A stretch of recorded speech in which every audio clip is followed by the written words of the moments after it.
All right, well, that's me.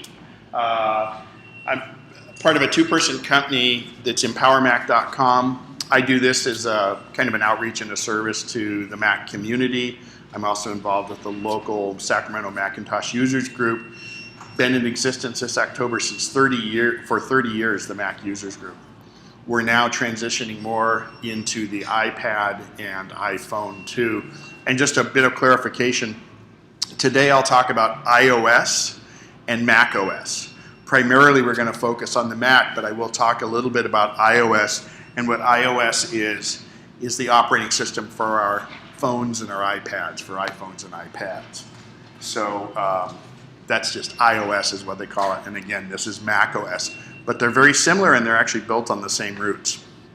So I do one-on-one tech support. I can come out, I can set up networks, I can do all that kind of stuff. The Geek Squad does all their kind of thing, but they really don't do a lot of learning, and they're not really, I mean, they do a good job on the Macs, but really if you need Mac-based support, I'm there and I can do it remotely, things like that. So pretty reasonable, $75 for the first hour, $50 for each additional. I'm also available. You can send me emails.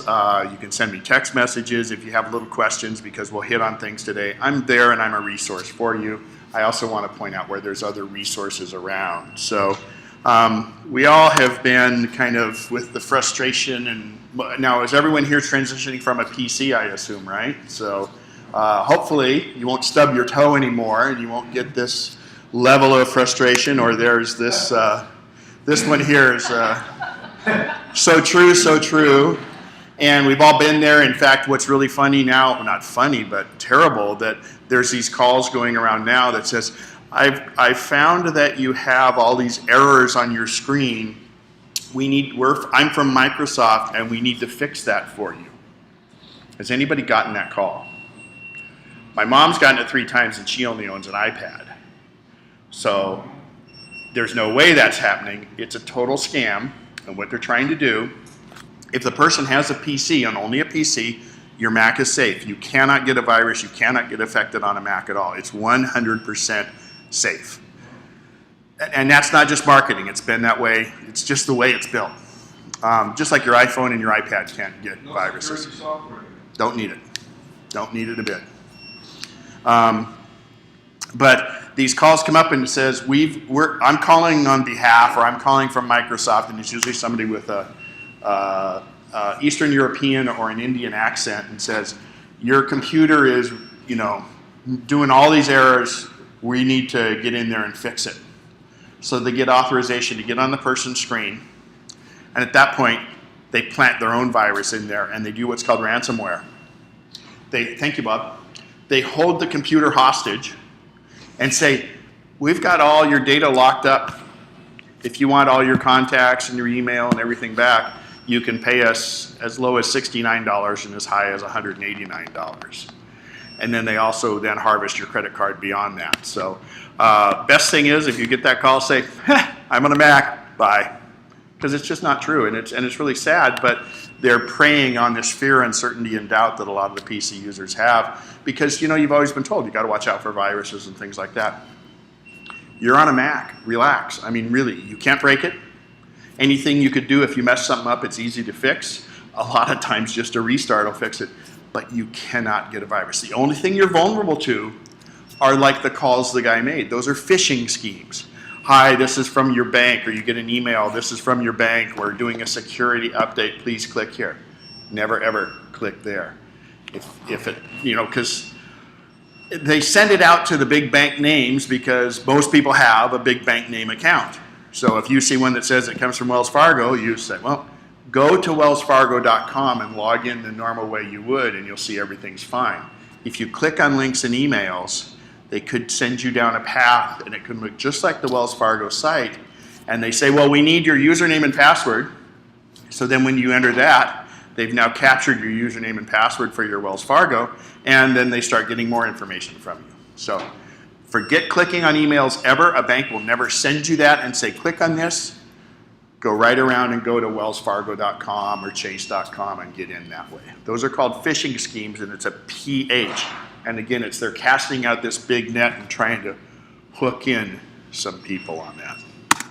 So with a little help, you'll be computing on cloud 9.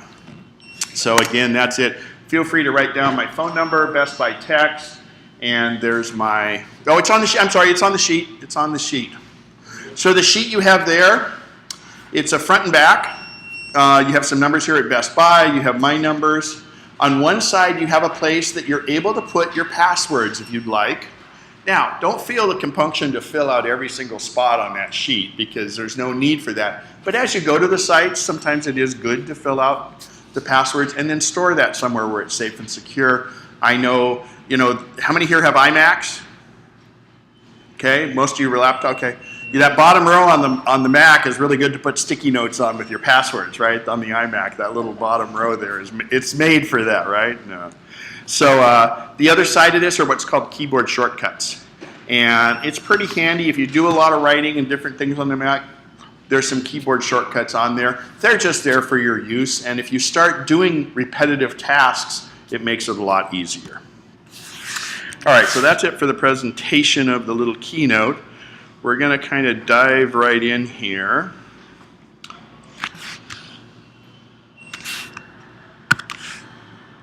I want to show you a couple resources first. We're doing recordings today. So if you go to, that's the sheet you guys have. More copies are available online for free. So if you go to, let me get my little, I'm sorry, I forgot my laser pointer.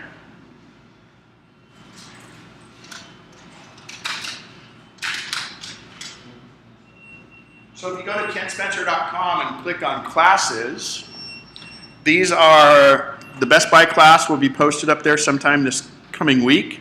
And there's all kinds of classes I've done. Now it's strictly a recording of the screen and the voice.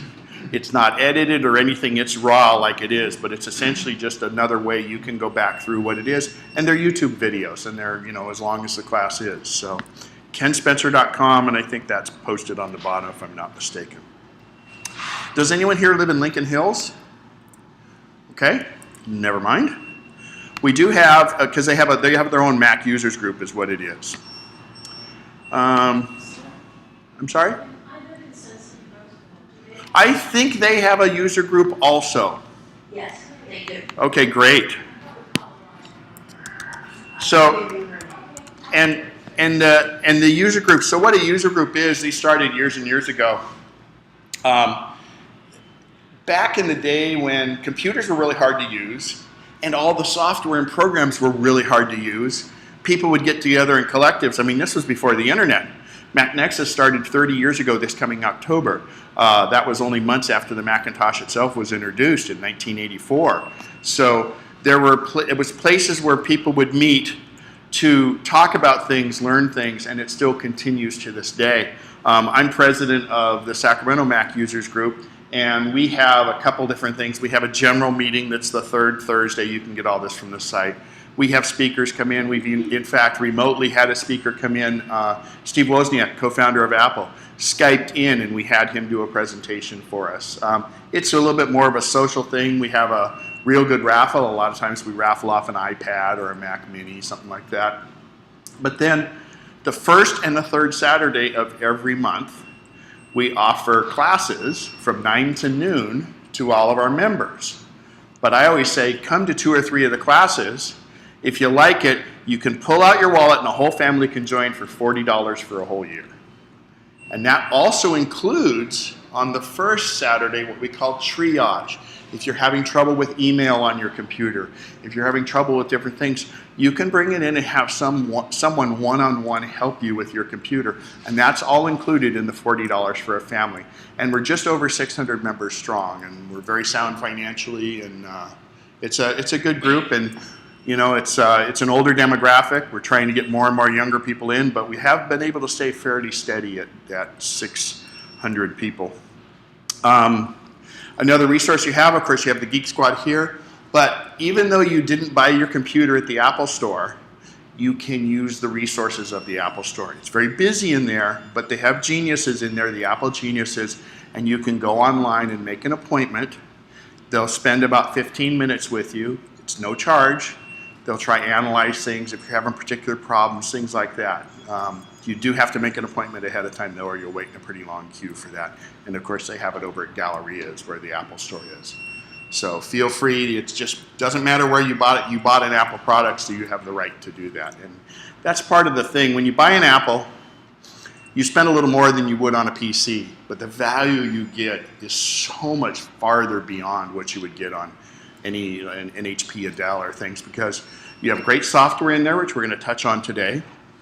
You have a computer that grows old gracefully, and in fact, people keep their Macs almost 3 times as long as they do keep their PC, because what happens on a PC after a year or 2 or 2 years, it starts getting slow, it starts getting viruses, and then you say, well, do I spend $150 fixing this, or do I spend $300 getting a new machine? So, and then the problem is also Macs have resale value.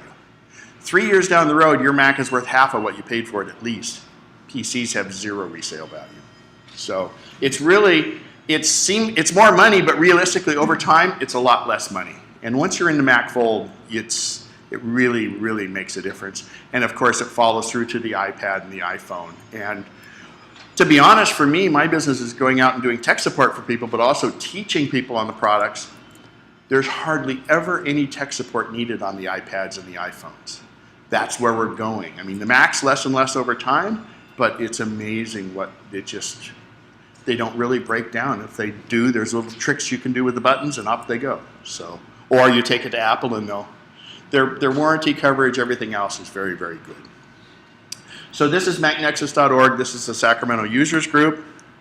I want to point out the other half of our company, my business partner, Pete Losey. We have classes, and we teach it at Sierra View Country Club. These are a little bit beyond the basics of the Mac, but in fact, they get fairly basic. We have, anybody here a hobbyist photographer at all? Do much in the way of photos? Yes. This is, Pete worked for Apple. In fact, Pete used to do exactly what Bob does here. When we had CompUSA in town, he was the Apple employee inside CompUSA. Bob's an Apple employee here inside Best Buy. So Pete did that. He was also a professional photographer, and ironically enough, now he works for HP, but he's still a Mac person inside now. But we have what's called our iPhoto Weekend, where you'll go out and you'll do a little photography, even if it's with your iPhone. And since we're talking photography, does anyone know what the best phone in the world, our best camera in the world is? The one you have with you. So when I'm out and about, this is my best camera. When I go to Yosemite and I want to shoot pictures, I've got my big Canon rig with me, and that's the best camera right then. Ironically, I shoot a lot of sunrise and sunsets, and I shoot this right next to it on the other end because this has some other special features that I can do, and the 2 shots can turn out pretty well. But I also, as a photographer, if you have an iPhone, take a picture with wherever you're taking your pictures of with your big camera, because this will give you a stamp of where you were with a GPS. So you'll know exactly where you were. Oh, that city looks like this one. So take one picture with your iPhone, even for using your big camera. Then he goes on to talk about iPhoto, which we have in here. There's news that broke just recently. Sometime in January, we're going to have new photo software that'll be a free upgrade for your Mac. And from what I've seen, it's fantastic. But what you learn or do on iPhoto will carry forward into that. Then we have iMovie as the following weekend. Your first class is always free, and we have our little Ponzi scheme going. If you come and you get your first class for free, and then if you bring someone to a class, they get their class for free, and you get a free class. So it's kind of our little pyramid scheme that we have going there. So eventually you'll run out of people to bring, and we'll have to take some money from you. So that's empowermac.com. And we do different classes all the time, and that's different from the MacNexus classes. The MacNexus classes, you pay $40 for a whole year. It's like this. It's more of a lecture type situation. EmpowerMac is like a lab situation. You bring your computer. We have tables set up. We have power outlets. We have Wi-Fi, and it is, in fact, a hands-on, and we go through things very slowly so that everybody can keep up. All right, enough of the... And then the Sun City mug, I'm sorry, I don't know their what the community. I know Lincoln Hills. I'm not sure about Sun City. So you guys that live in Sun City can check into that and see what it's a MUG stands for Macintosh Users Group. All right. The other thing I want to point you to is a thing called Mac 101. If you just type in your internet MAC space 101, and you'll come up and you'll get the first hit will be, well, second hit will be Mac 101, and it takes you to this website. And this will be just some heads up, and it's Apple's little way around here. But you all have Google, and Google is your best resource. If you are sitting there and you're saying, how do I copy an email, or how do I send an email, and then put Mac at the end, because remember there's a lot of PC users out there. So just do a Google search, how do I send mail, Mac, and you'll get videos, you'll get searches for all of that, and Google, there's so much of it out there, it'll lead you through a path through that. So you can just search that. All right, we're going to now go through the basics of the Mac itself. So this is, as all computers, this is called the desktop. This we call the dock. Now, I always get the call, oh my gosh, my mail has disappeared from my dock. And they think they've lost the whole program. Not really. These are just pointers to the programs, kind of like aliases, or in the PC, there were desktop shortcuts you had. So don't worry if something disappears from your dock, it's still there. What I'm going to do is go through the items on the dock, but what I want to point out first is, if I'm in Safari, which is the browser, you'll notice it kind of runs into the dock here. If I go to a page that has more on it, let's say, see this page, there's a lot of this page. It'd be nicer to have that page go longer. So your screen on all your Macs is built just like me. It's wider than it is tall, okay? So we keep running into this. Let's take this dock and let's put it on the left side. You can customize it all you want, but if we go up to the Apple logo, right up here, and I come down and go to dock and say position on left. Now, look at all this extra room I have that I can go in and just put my cursor right at the bottom of Safari here, and it becomes like this, and I just drag this down. Now I've got more room. If I'm working on a word processing document, working on email, I have this extra room, okay? So I went up again to the Apple logo. You can do it on the right, I just prefer the left, but I really don't like it on the bottom, but you're welcome to keep it how you want. Go ahead. Since you moved to the left side, is that going to be permanent? Or will you Until I move it back. No, good question. Yes, it's permanent until I change it. Now, are you and her going to share a computer? Yes. When she lets you use it, right? Yeah. No, Yeah, okay. no, it's the other way around. So you can actually, and it's great in the Mac, he might like the dock on the left, you might like the dock on the right, and divorces happen, right? Yeah. We've got it killed easier than that. What you can do is you can set up a user for him and set up a user for you. And the beauty of doing that is you can have your own desktop picture, you can have all your photos, you have your own email, your own files, because there's always this feeling of, I don't want to do something because I might mess his computer up, or I don't want to do something I might mess up her computer. And so you're constantly under this, you feel like I'm going to mess things up. If you're in your own user, you can't mess it up anyway, but if you do, it's just you. So you can set up separate users on the computer. I can't show you how to swap users here because we'll lose the recording, but basically once the users are set up, you simply go up here and click on this, and then you click on the other user and the screen flips around and all of a sudden magically it's in the other person's user. And the beauty of that is, if you have other people in the house or you have guests there, and if you have a password on your user, they can't get in to see any of your stuff unless they have your password. So it's very safe and secure. But the big thing is you don't inadvertently delete his photo and he doesn't inadvertently really erase that recipe you were working on. Yes, ma'am?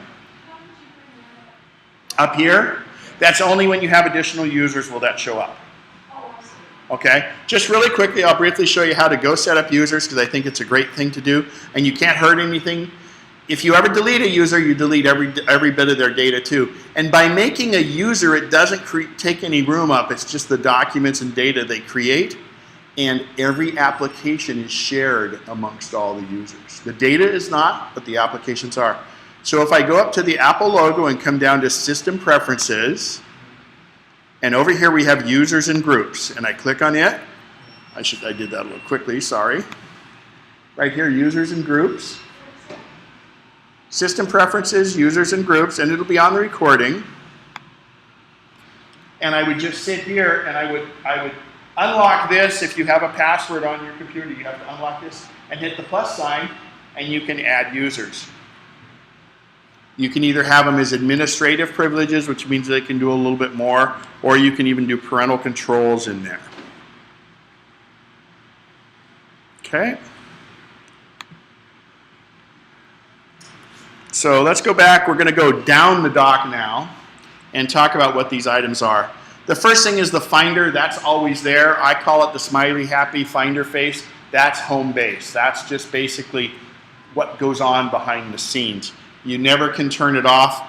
Now, if you'll notice on the dock, there's a few things. It's hard to see on this screen. Very hard to see on the screen. There's a little white dot. Everything that's running has a little white tick by it. The white tick.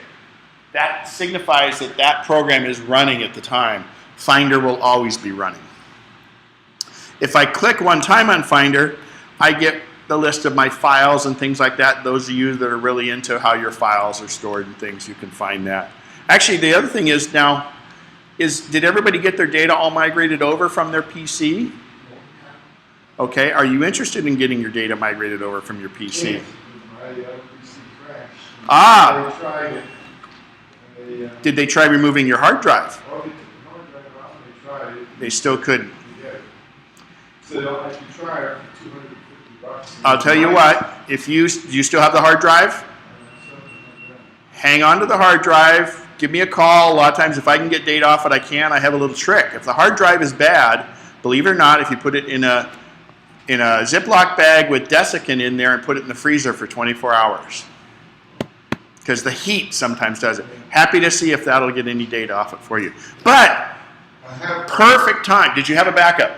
I got it on flash drives. All your photos and stuff. Photos on flash drives. All right, so this brings up something that's important. You've kind of lost data. Has anyone else here lost data ever? Okay. Those that raised your hand, do you currently back up? Okay. Those that haven't lost data, ask the people that lost data and why they back up now. Apple has the easiest and best backup built in that you can get. The only requirement is you buy an external hard drive. And I didn't get the list today. Usually we can find them on sale here for $59, $69. So here's how hard it is to get started, and then I'll explain it, because this is really critical. Who here has photos that are on their computer right now or on their old computer? And most of those photos, there's some photos in there that are pretty special, there's others you don't care about. If you think about it, when the fire is racing up Malibu Canyon, the people that are home are running out with all their scrapbooks, and now they're running out with their computers. But if they weren't home, it's all lost. Your computer is becoming that, and the other thing that happens to your computer is, like in your case, you can have hard drive failure. I talked about how well Apple is built and what you pay for Apple, but you know what? There's only 3 companies that make hard drives. And Apple buys hard drives from those people. They buy a high grade of hard drive, but believe me, hard drives fail. And once a hard drive fails, 250 was a pretty good, I'll bet they didn't guarantee they could get the data off it for 250. Yeah, so I years ago had a hard drive crash. Believe it or not, my hard drive got pinged when I was attempting to do my first backup. I was doing the right thing and it still went ping right at this exact moment. So I was a sales rep at the time and I had my dealer database. And this was 15 years ago. And I spent $1,800 at a little place, big place in Marin called Drive Savers, and they were able to recover 95% of my data. But it was $1,800 15 years ago. Now, it's a lot cheaper to go spend $69 on a hard drive, and here's how tough it is. The hardest part is going to be getting it out of the box. Once you get it out of these stupid boxes, you plug it into your Mac, into the USB port, and it does not have to say it's a Mac drive. You don't care. It doesn't have to say Mac. You can get any hard drive, and you plug it in, and after about 30 seconds, a window will pop up and says, I see you've plugged in an external hard drive. Would you like to use Time Machine with that external hard drive? You say, well, that sounds pretty good. Okay. And it says, well, you know, we're going to have to erase that brand new drive that's empty to make it work for Time Machine. So that's why we're going to use a new drive, not a drive you have anything on. And you say, that's okay. And it says, okay. Are you sure? Okay again. Boom. It will back your computer up every hour that it's hooked to your computer, whether it be a laptop or a desktop. And you'll notice that Apple calls it Time Machine and not backup. And the reason for that is Time Machine backs up every hour that it's plugged in. If your computer's asleep, there's no need to back up because it's only going to back up new data. The first backup takes a long time, and after that, it only backs up everything new you make. And it stores those, and then once it's full, which is probably 3-4 years from now, you can just plug in a new one, or you can say, yeah, let it just like your DVR on your recorder and your TV. Let it just overwrite the oldest stuff. Oh, so you don't delete it then? You don't have to. Or you can just get a new drive. Drives are cheap. So you can archive that, especially with photographs. And with photographers, I recommend 2 backup hard drives. Yeah. The second one, you should put more than 10 blocks from your house. Back it up, send it more than 10 blocks from your house, because if a meteorite hits your house and wipes out your computer and your hard drive, it's nice to have that backup there.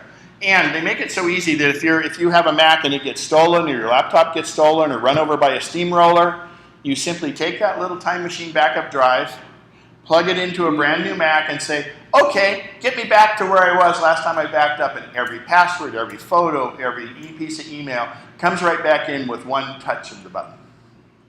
Go ahead. My son bought me a big hard drive here, and he plugged my iPhone in it, well, so that's probably the same thing. He put his iPhone, My iPhone was for me, he bought me a hard drive, $70, and he put all my pictures from my iPhone onto hard drive. So it's the same thing. same kind of hard drive, but that's a little bit of a different thing. He just manually moved them over. Actually, what you can do is, if you plug your iPhone into your Mac, all your photos from your phone will go right into iPhoto. You know, I heard that, but this was before I bought this. Okay, so he did it a little bit different way, but be careful, don't use that one for Time Machine because it may erase those photos. But what we can do is, all those photos that are in there, because that's what you want, Yeah, I want it on here. then you simply, here's how tough it is. We have it there, and we've got little photos. Let me just try to find a little JPEG here. Not yet, not till you get those photos saved to your computer. So I'm going to find a JPEG. Oh, anyway. All I do is I plug in that hard drive and I drag the photos over to iPhoto, and it'll bring those photos right into iPhoto. It'll leave them on the drive to make sure they all come. But once they're all in here and you verified they're all here, then you can use that drive for Time Machine, because then what it'll do is it'll back up everything in iPhoto to the drive. But you don't want to, it's going to delete those. If you plug that in, it's going to delete them right away on that. So you want to get those brought in. Is yours a laptop or a desk? Oh, yours a laptop. You know, if you brought it in, Bob can maybe do that for you, or just it's real easy because you have a little portable hard drive. Yeah, just let's make sure that's done right. Sure. I'm not positive he will. I don't speak for Bob, but you know, it might be fairly easy when it's not a busy time. Or, perfect example, the guys at the Apple Store will do it for you too. In that 15-minute time span they have, just say, put it in, and then once they're there, verify it, and then you can do Time Machine. All right, so it's called Time Machine and not backup because let's say you're out in the backyard and you're taking pictures of these beautiful roses and the neighbor's cat runs by. And you get a shot of the neighbor's cat, but it's kind of blurry, but you put them all into iPhoto. And how hard it is to put them into iPhoto is with your camera. Now, you have a decent camera. Do you have an SD card on your camera? Yes. You use an SD card. So every Mac has an SD card slot right in it. So all he has to do is simply take the card out and plug it in here, and automatically iPhoto fires up. And it says, well, do you want to import those pictures? Say, yeah. And then at the end it says, well, do you want to clear the pictures off the card or not? I say keep them on the card. But the same thing with your iPhone or your iPad. If you plug it into your computer, iPhoto will automatically fire up, and it'll say import those photos. Go ahead. I don't have a lot of pictures on the flash drive, but there are 18 gigs worth. Mm-hmm. If I put it into one of the UPS ports, Yep. iPhoto can pick it up. Yeah, you can actually just you probably have them in folders. Yeah. So if you drag them to iPhoto, it'll bring them in, but not put them in albums. It'll make a separate event for each folder. We're going to go into iPhoto in a minute, and I'll show you. But we're going back to the backup. So you're out taking these pictures. You got the rose bush, and you got the neighbor's cat goes by. And you really don't like the neighbor's cat, but you took a shot of it. So a month later, you're looking through your photos. You go, man, I don't like that cat. It's a blurry picture of the cat, and you delete it. 4 months later, the neighbor comes over and says, I've lost my cat. Do you still have that photo? Because I need to make a lost cat poster. And you could say, well, no, I deleted it because I don't like that cat. Or you can reach back into Time Machine, even though you've deleted it from your computer, and reach back into Time Machine and get it. Or that important document that you thought you'd never ever need again, and you delete it from your computer. As long as at some point when that document existed on your computer, one of the 1 hour Time Machine backups happen, you can reach back up in and recover that document or any other document. That's why it's called Time Machine. It goes back in time and lets you recover it. Okay? It's very, very useful. And again, hard drives fail for a number of reasons. All right, so that's Time Machine. It's quite easy. I know I belabored that a little bit, but I can't stress how important that is because I'm the one that gets the call. My clients call me up and say, Ken, my computer got stolen or I've lost my hard drive. And I hold my breath because I take your data very personal. I probably respect someone else's data more than I respect my own. And as soon as I hear that, my first question is, and I'm holding my breath, I say, do you have a Time Machine backup? And as soon as they do, I say, no problem. Great. I'll be right over. And I'm so happy at that point because I know I can recover it. I had a client who had a video on her iPhone of the last time her father sang on the piano to her mom. And for one reason or another, her iPhone had to get erased. There was a problem with it. I was able to go back in the Time Machine, and it was so fulfilling to be able to recapture that for her and get it back for her. Go ahead. Do we leave the Time Machine on off or on? Well, you don't have a drive hooked in right now, so it'll probably be off, but once you have Time Machine all set up, keep it on. Like everything on the Mac, forget about it. It just does its stuff behind the scenes. And the other thing is you don't have to be concerned. The first backup takes a while. After that, it's just going to back up every hour. But if you decide you need to run out the door and you want to unhook the computer, no problem. It'll take over. Even if it's in the middle of a backup, it's okay. It's an Apple. It doesn't matter. It'll take care of it. And when you get back, it'll just fix. You can't really break it. You have to work really hard to break it. If you have a external hard drive, you have to leave it plugged in all the time.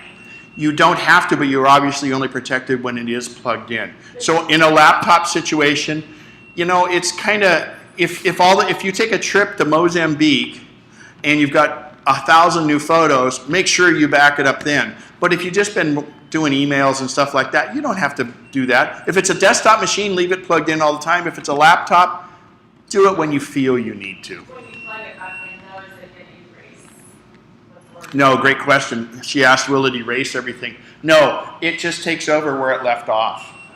So in other words, the first backup takes a lot because it backs up everything. After that, it's only anything new. So if you leave it unplugged for a month, it's only going to spend time getting the new photos you did in that month, the new documents and things, boom.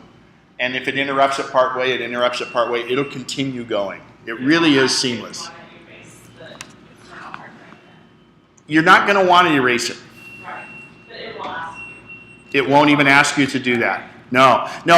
Okay, yeah, like in the beginning, You plug it back in, and you don't even have to say anything, because what will happen is Time Machine will say, backup delayed until hard drive plugged in. And then you'll get a little reminder. It says, you haven't backed up for 10 days. Kind of like nagging mom there, You haven't backed up for 10 days. Maybe you should plug it in. And then you get another one at 15 days and like that. And then you just simply plug it in and you don't have to do anything. It's easy, but no, it won't erase it. All right, we're going to go down the dock now. Did that? And again, I can't stress how important Time Machine is. And we'll find out with the ad afterwards what drives are on sale today, because you can use any drive. So coming down the dock, the next one is called Launchpad. These are simply all your applications in your computer. This is very similar to the iOS device, and I have pages and pages of apps, but don't worry about that. You don't need that many. It's my living, so I have to test things out. That's my excuse. Next one is Safari, which is the browser, and we're going to go into it in detail in a minute. The postage stamp, which is Apple Mail. We're going to talk about Mail briefly. The next one is Contacts. Contacts is your address book. The time you invest in your contacts and making them right, instead of using the old little black book, will manifest itself over time more and more, because your Mac should sync with your iPhone and your iPad and other Macs. And when you have it set up right, everything falls into place just right. It takes a little time to get that all done and make that transition. Don't sit down there and do it all at once, but it really is helpful. That's Contacts. Next is Calendar. If you have Siri on your phone, it makes it super easy to make appointments on Calendar. And I'll show you how that is. Let's see if I've got enough volume here.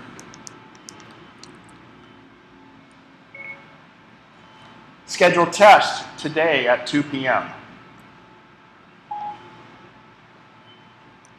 One moment, please. Okay, I can create your meeting. Note that you already have an all-day event about F1 British Grand Prix for today. Shall I schedule it anyway? No, cancel. So with my iPad, if it has Siri, or my iPhone if it has Siri, I can put events right in my calendar just by doing that.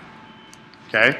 And that would reflect over here. This is not my calendar. This is Apple software that's put in here, and it's kind of like, my calendar is pretty bad, but it's not this bad. The next thing is Notes. Notes is just a great place, and Notes, the cool thing is it'll sync with your iPhone and your iPad. Like I keep a note for Costco, and I can say on my phone, please add toothpaste to my Costco, or just say add toothpaste to my Costco note, and when I get to Costco, it shows up here, and then I can delete it as I go, and I can modify it here. Maps. Maps, Apple has built in now. It's the same maps you get on the iPhone and the iPad, but what's really cool is if I go Eiffel Tower, and if I go here, this, if you're connected to the cloud, you could immediately send this map or directions to your own iPad or iPhone, and it will show up on that device. So you go find it here and put it there. Maps is really cool. Since this is the Eiffel Tower, let's do it. Let's turn it into hybrid, and let's zoom into the Eiffel Tower. But let's do better than that. Let's go 3D. And now,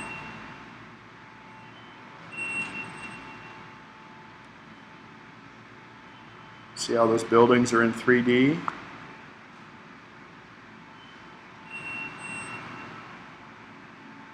Zooming in, right in Maps, and that same thing applies on your iPhone and your iPad. Are you rotated by using the left and right arrow? By using the trackpad, I just went like this.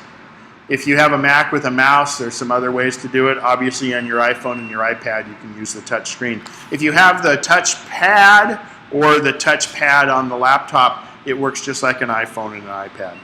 So I was kind of showing off there a little bit. So. Messages, this allows you, if someone has an iOS device, an iPad, or an iPhone, you can actually text them from your Mac. FaceTime, that's just video calling. iPhoto, we're going to get into a second. Photo booth is really fun. You guys can play with that. There's some moving ones in there. If younger kids are over, it works really well. Pages, Numbers, and Keynote are built in, very, very hardy word processing programs, spreadsheets, and presentation. I'm going to touch on Pages really quick because it's remarkable. So I'm going to go New, and I'm going to pick one of these, like a newsletter. These are pre-done. So I'm going to fire up this newsletter. So they're kind of Apple artists have gotten together and made these pretty good, but these aren't your own photos, right? So I can simply go up here to Media, and see, the beauty of the Mac is how creative you can be. Look at the difference between this and Microsoft Word. And in fact, you can run Microsoft Word on a Mac, no problem. But let's say I want this photo right here.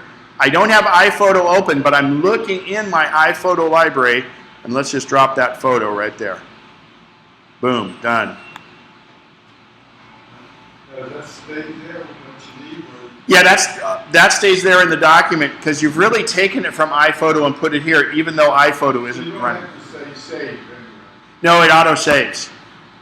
It auto-saves. Then you want to- From here, with this document, from here I can print it, or I can share it, and if I want to share it, I can send a copy via email, and then when I send it by email, I can send it as a Pages document, which most PCs don't have. They're able to now. I can send it as a PDF. Anybody know what PDF means? Portable document format. Everyone will see it, and if you have some fancy font here, they're going to see it exactly. You're basically taking a picture of your screen and sending it to them. PDF is your best way, unless they're going to modify the file. PDF is the best. You can send it to them as a Word document, or you can do a big long missive and you can publish your own document. Okay? So that's Pages. We're not going to go into it too much, but it is very, very hardy and it's fun. And just be creative. You can make certificates. You can do all that. And that's $100 worth of program right there that Apple includes right with it. Go ahead, question? Just, Oops. on the pages, like if you're doing a new document, would you use that same way to put the media on top? Because I was trying to do like the mark type of stuff, and I couldn't figure out how to drag the image to a page And where were you getting the clip art? Off the web? off the internet. You know, let's do that really quick because it's really kind of fun and it's really, I mean, to me, the Mac's all about being creative, although I'm the worst artist in the world. So first off, what we're going to do is in Pages, I'm going to go File, New. And then what I want to do is, if I'm writing a letter, I want to look for something that's very much just linear, right? But if I want to do something with a lot of stuff on it, I'm going to go ahead and do something like this 3-page flyer right here, okay? So let's do, you know, these three-fold flyers are all really hard to do. Everybody knows Laura Ipsum. These are text holding places is what they are. So we're going to go to Safari, and I'm going to search for apple pie. And here's a bunch of apple pie things. And I'm going to, though, click Images, because I'm really looking for images, right? So if I click Images, here's a good-looking apple pie right here. So I'm going to click one time on this apple pie, and then I'm going to click View Image. So now that takes me to this apple pie. Okay? We're in Safari, the browser, and we've gone to Google, so we now have the largest clip art library in the world. Now, some of these pieces of art will have a watermark on them. They're paid for, they're places you're supposed to pay for to use the art. So that watermark you can't really take off, and you shouldn't use those images. But for non-commercial purposes, you pretty much have license to use this. But don't use this stuff if you get it here commercially unless you can ascertain who it came from. That's my little blurb on that. Now, this is this little image. I'm going to do this. I'm going to control or right click, and I can copy the image to my clipboard, or let's say I'm going to use this later. I see some beautiful photos on the internet that I just want to save that I might use for something. I can save it right to my iPhoto library from there. I could make this my desktop picture, but I don't know if I really want this to be my desktop picture. But for right now, I'm going to just copy the image. And now I'm going to switch back to Pages. And I'm going to put right here, see I highlighted this, and I've copied it. Now I'm going to paste it. Copy and paste. That must be 920. Hey, we're in left. This part didn't go. Let me see if I can turn that TV off over there. That's the family room.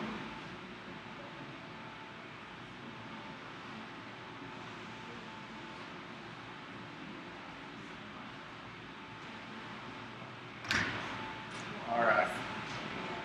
Is that light bothering you from over there? Okay. Hope that works. Did you go to edit your? Yeah, or I can use the keyboard shortcuts, or I can right-click. So you'll notice Apple always shows you the keyboard shortcuts for whatever you're doing. Command, whatever, okay?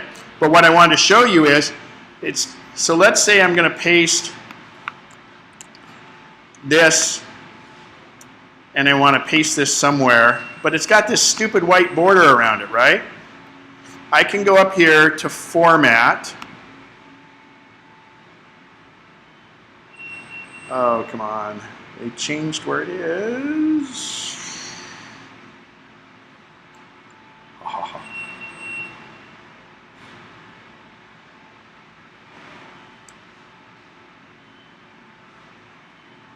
This is a brand new version of it, and I'm looking for a thing called Instant Alpha. Sorry, pay no attention to the man behind the curtain really quick.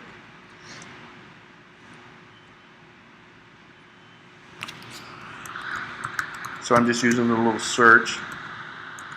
Instant Alpha image. Ah, there it is, Format image. So I'm going to go up here to Format. See, I just typed in that, and it shows me exactly where it is. Image, Instant Alpha. Now, this allows me to completely remove that white area. Just like that, right in Pages. And now I don't have that ugly white area around it, so I can paste that over it. Anyway, that's some of the fun stuff you can do.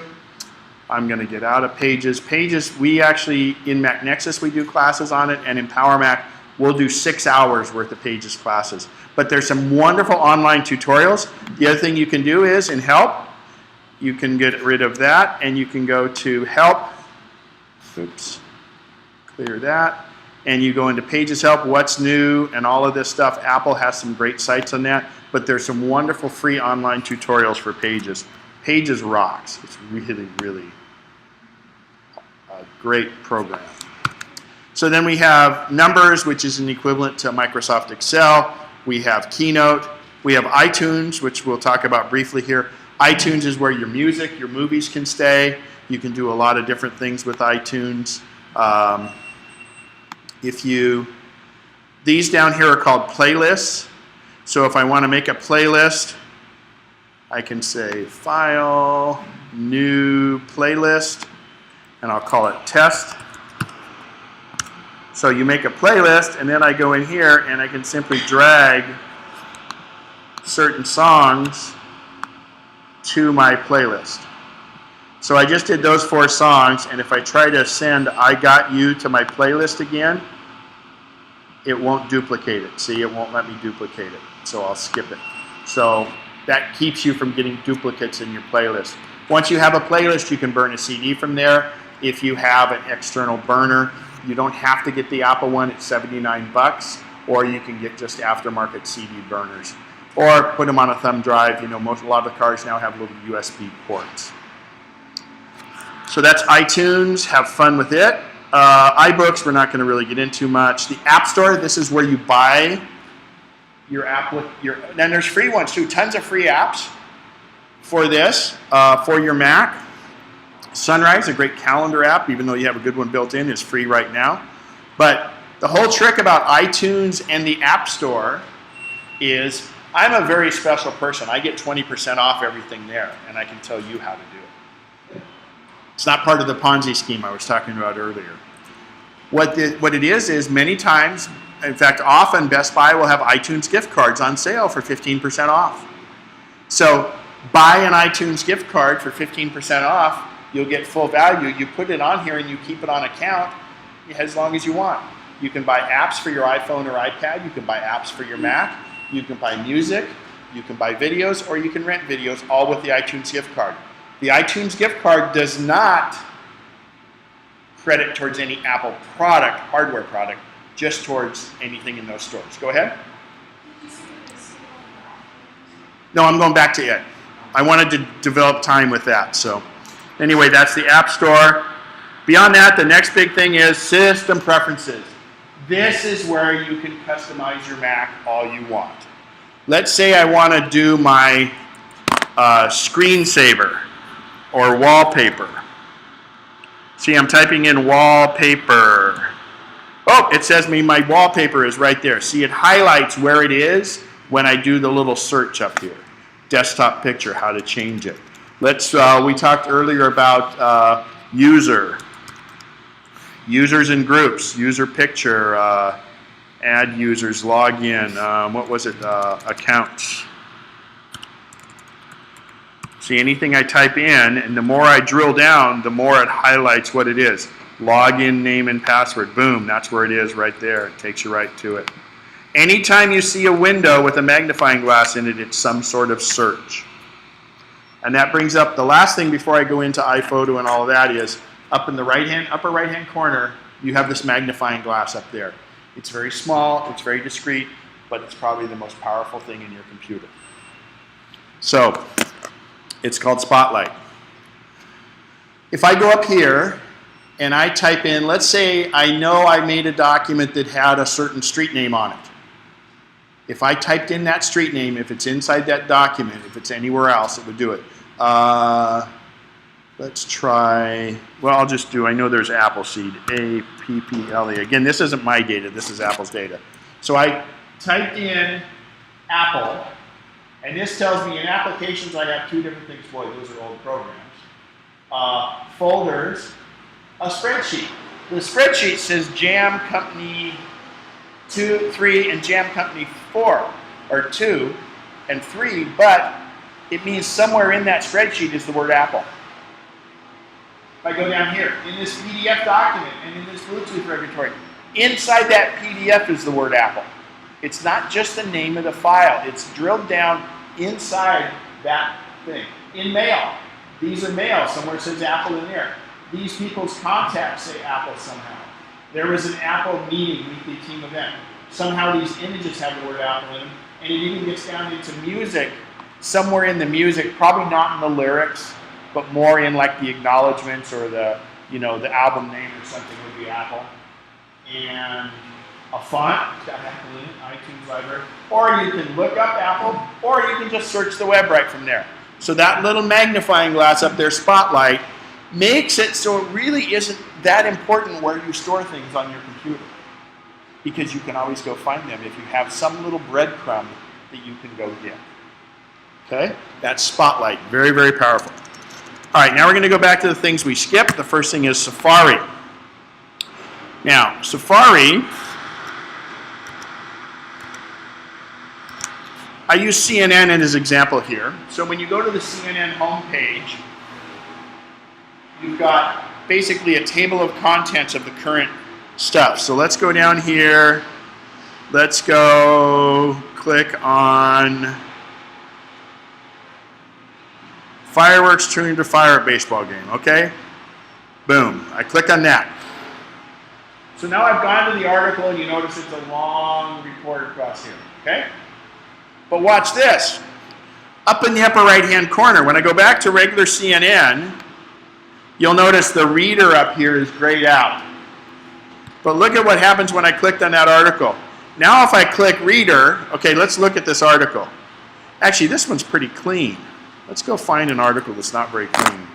I know Yahoo has some bunches of ads all over the place. Let's go here to finance, let's say. And let's click global economy. So you'll notice it's served up with all this garbage on the left and all this garbage on the right, and you really only want to read this. And look how little of your page is consumed with what you really want to read. So if I click on reader, watch what happens. How clean is that? And if you're going to print it, how clean is that? I also can take the font and make the font bigger or smaller. And there's the entire article without all that garbage. And if I wanted to print that, it would be very, very clean. So that's up in the upper right-hand corner, and it's called Reader. You won't find it everywhere. You'll notice if I'm on the main Yahoo page, it won't do it. And there's some, because this is a table of contents, how could I make this into Reader? Because it's a whole bunch of different things. But when you drill down to an article, Reader isn't always active, but it may be. Go ahead. You had a question? That's under system preferences? No, that's in Safari when you go to a website. And I'm going to show you, because the same thing applies on the iPhone and the iPad, which is actually, it's more important there. So one sec here. We'll see if I can do this. Oops.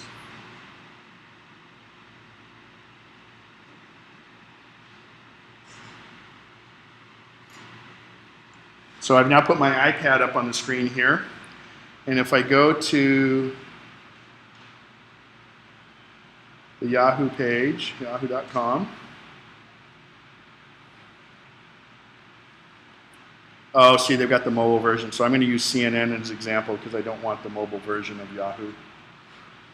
So here's where we were before, and let's go down here. Crash survivors were all bouncing.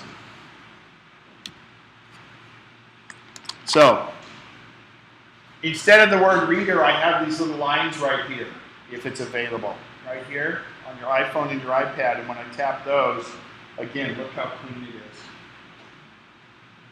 Okay? Right up here, I tap where the lines are. Oh, okay. There wasn't room to put the word reader, so they just put those lines there. Now, if we go back to the main CNN page, you'll notice the lines aren't there. Okay? So it's not going to be there for every site, but when it's there, it's very useful. Okay? So that's called Reader. It's part of Safari. So. The lines sometimes in different positions. No, good question. They'll always be on the left side, and just like Reader, it will always be in the upper right. But as you can see here, Reader won't work on this one because it's grayed out. Go ahead. There's some other classes they have at Accessibility. Could they, the Mac classes, could they take those classes for the iPad? Like, or another mobile iPad? You know, I'm not sure. I would imagine they do. So your question was if they're inside. No, Go ahead. they do not. The iMac class at Sun City is really not a class.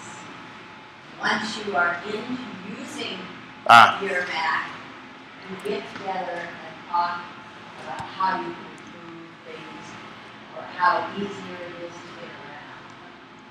But the gal doing that will help you one-on-one. And it's like my mom has an iPad. I do iPad classes. I do it over at Eschaton and different places like that. So if you run into anything like that, contact me. I do those as outreach, first of all, but secondly, that's how I get new clients. So I don't charge to do that stuff, but it's great because it gets good exposure. And you know, I have to give back to the community that gives me a living, so I do it for that. But it's not all altruistic. I do get clients from that. So, but I don't ever charge for those. Okay, so that's Safari. If another thing in Safari is if you want to email somebody this page, anytime you see these little arrows like this, that's a share arrow. So if I click on that, I would simply click on this.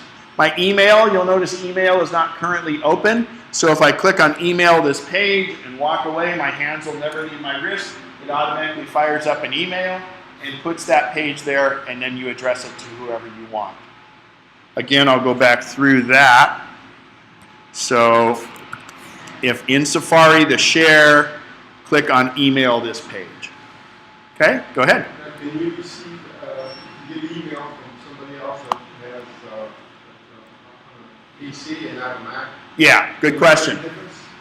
So email, first of all, is very generic and lowest common denominator. It's made so everybody can email everybody else. If you send that page to somebody on a PC, they're going to get at least the link. More than likely, they're going to see the whole page, but sometimes they neuter the mail in there so you don't see as much of it, and they would have to click on the link to go to the web page. But no, you can send back and forth. Email is lowest common denominator. But that being said, you know, we talked about pages being very creative. Don't get really creative in your email, because they may not see it on that end. But I am going to show you how to be really creative with your email, which is where we're going next. Because Apple has some built-in things. So the postage stamp is your email. Now, so you guys are coming from a PC. You're probably used to going to Internet Explorer and then going to your webmail site. Is that right? Or was anybody using Outlook? That was nice. Okay. Go from Internet Explorer to Safari. Getting hooked up through cable, not Wi-Fi. Where do I get the IP address number For what? to hook up to Comcast?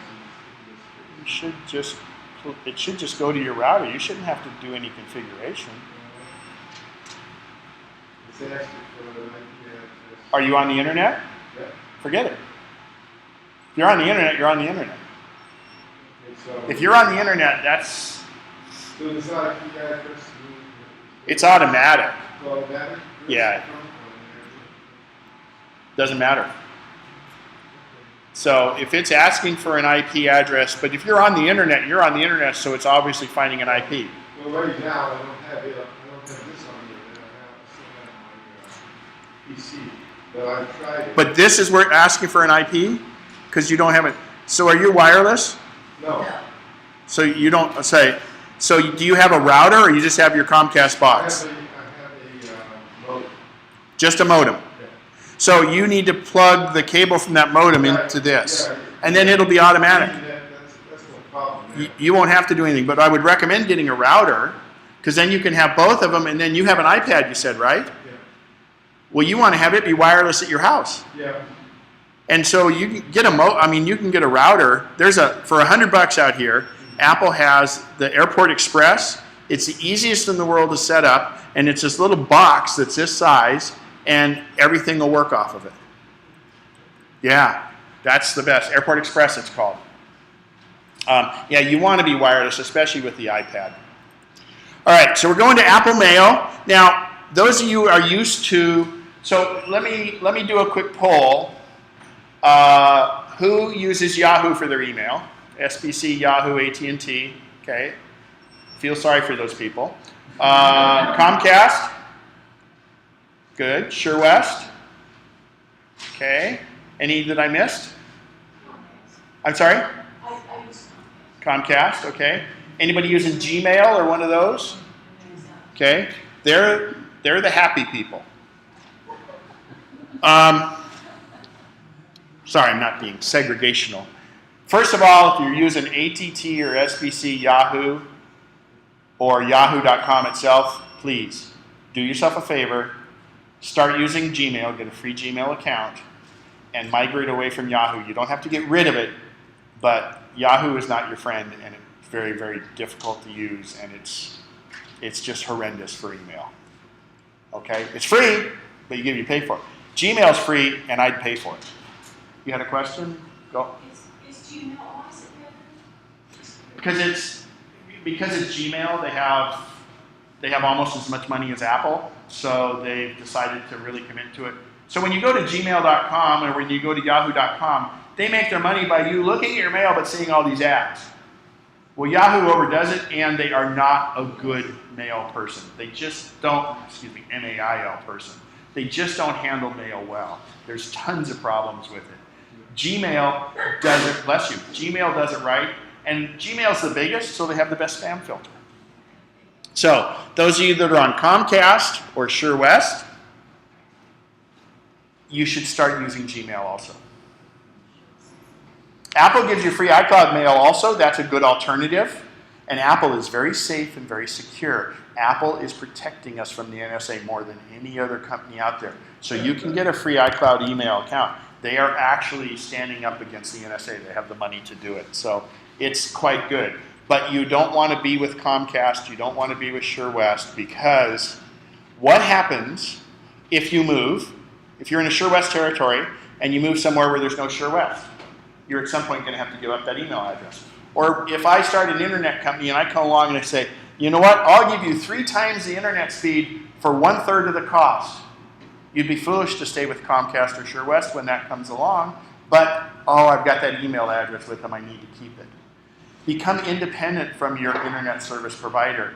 They're providing you email just because it was kind of part of the service, but what happens is it also keeps people locked into them and they're reluctant to change. Kind of like in the old days when you couldn't take your phone number with you, people were reluctant to change.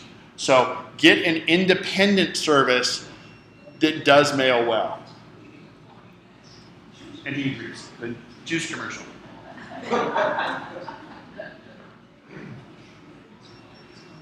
Family room.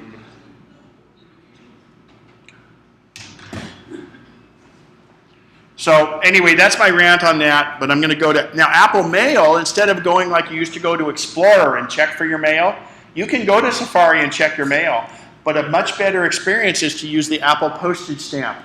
And it's a program that goes and checks mail for you, and you don't see any of those ads or anything else, and it interacts with everything inside your computer. So if I click on Apple Mail, first off, this stupid little thing at the top, I want to go up here and I control-click and say icon and text. See how all those little icons have letters under them now. So we're going to click on New Message, and here's a brand new message. The first thing you're going to want to do is activate BCC.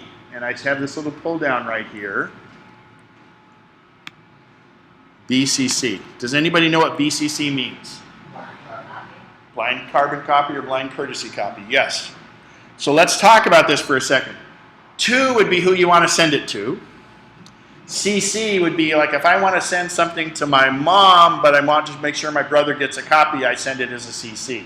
But I also do it as a CC so mom sees that I send it to my brother so she wouldn't have to forward it to him, okay?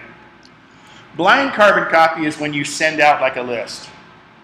Like in a case where if you send it as BCC, nobody else sees anybody else's email address, and that's a very proper way to do it when you have a long, like a joke list or something.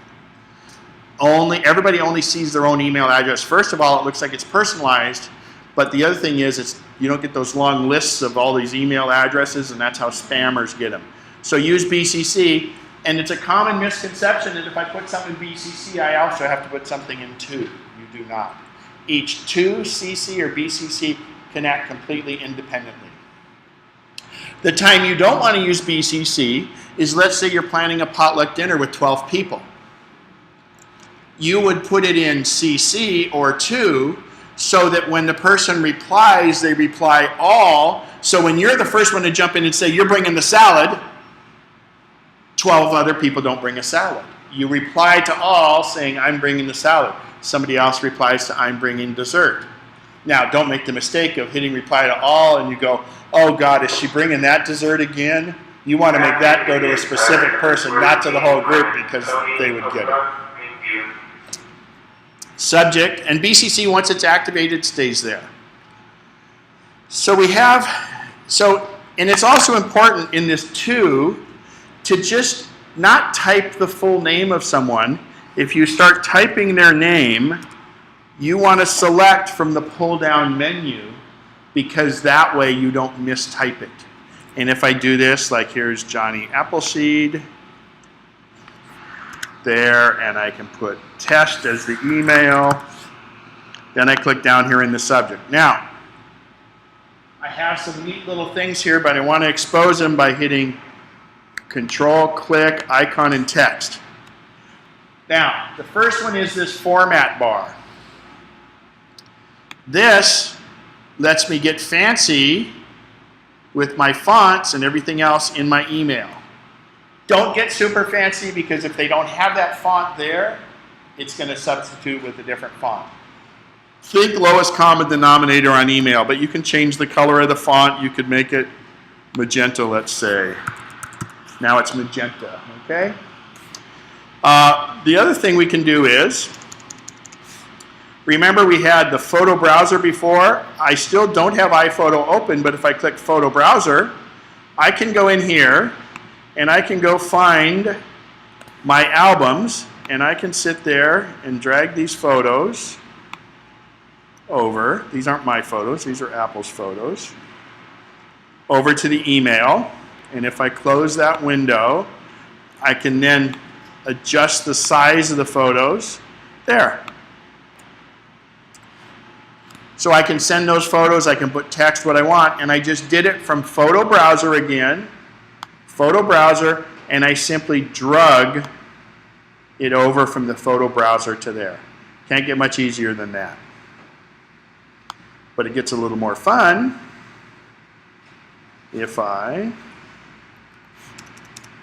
next to photo browser is stationery.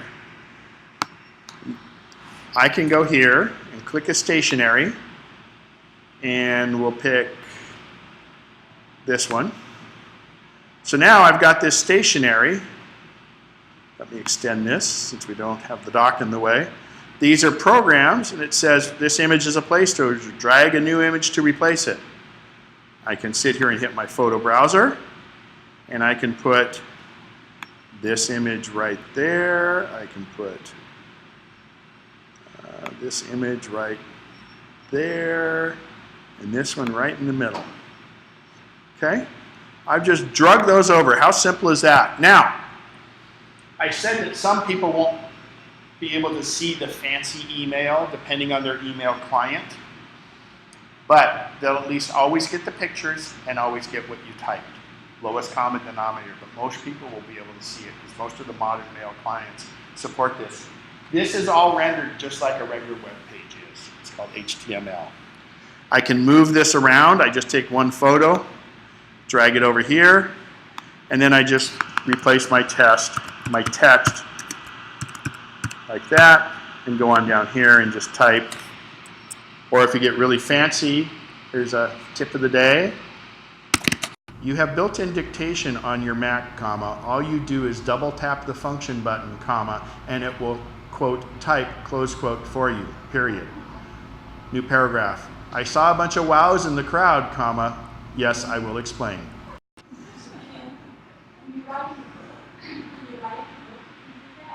When you're writing a book, yes, but it's a little tough because it doesn't do corrections well.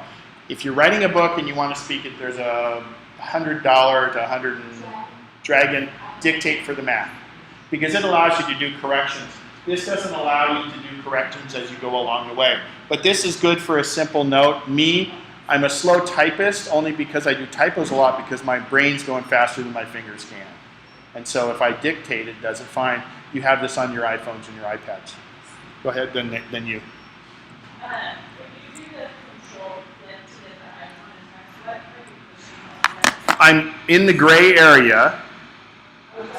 Control click. There's also a way you can go up here to view, and so our view is customize toolbar, and then down here it says icon and text. And once you've set it, it stays. So Apple's this company that wants to be very minimalist. They don't want things to get in the way for you. So our eyes pick up colors and shapes really well. So they made every icon gray in the same shape, and they took the words off the bottom. I think you can get a little too minimalist at some point. Go ahead. The question was, I'm dragging it up. No, have to get a new one for the Mac. They might allow you to do the upgrade to it, but if you email me, I'm on Dragon's mailing list because I have it, and a lot of times it's on sale for $99. But you know what? I would hold off if you're not in a hurry, because we think in the fall Apple will have maybe even something. Apple is developing their own, but you know what? I still think Dragon, the correction part, is going to be there for a while. It's good. I have a client who passed away, but she was able to finish her memoirs. And it was interesting. She was not a Mac person until the very end, but we got her to do it. And she had this really thick accent, but she was able to do it. She was at one of the Eskatons, the Eschaton in Roseville over there by Wood Creek or whatever it is. And she would transcribe it using her voice because she had bad arthritis. And then the volunteers would clean it up for her. And her book was called I Recall, and it was a small I, like an iMac or all the Apple things like iTunes. I Recall. It was really touching. So, and that's Dragon Dictate. The built-in microphones work really well. How I activated the dictation is everywhere on your keyboard you have a function key, FN, as long as it's a Mac keyboard, and you just double tap the function key. The first time it'll say activate it, but if I find the function key, comma, I get this little microphone, and when you look at the microphone, it will show the level with which you're speaking, period. When I'm done, I can click on done, comma, or just single tap the function key. Just like that. Double tap the function key, and the first time it comes up, it says, do you want to enable dictation? And you say yes. They also have a new thing you can do, what's called enhanced dictation, and it will actually type as you speak on your Mac. On your iPod and your iPad and iPhone, it's different. I'm going to show you where this is on your iPad also and your iPhone, because I use this all the time. I use Siri all the time, and if we have time at the end, I'll give you a really quick Siri demo, because we think Siri's probably going to come to the Mac.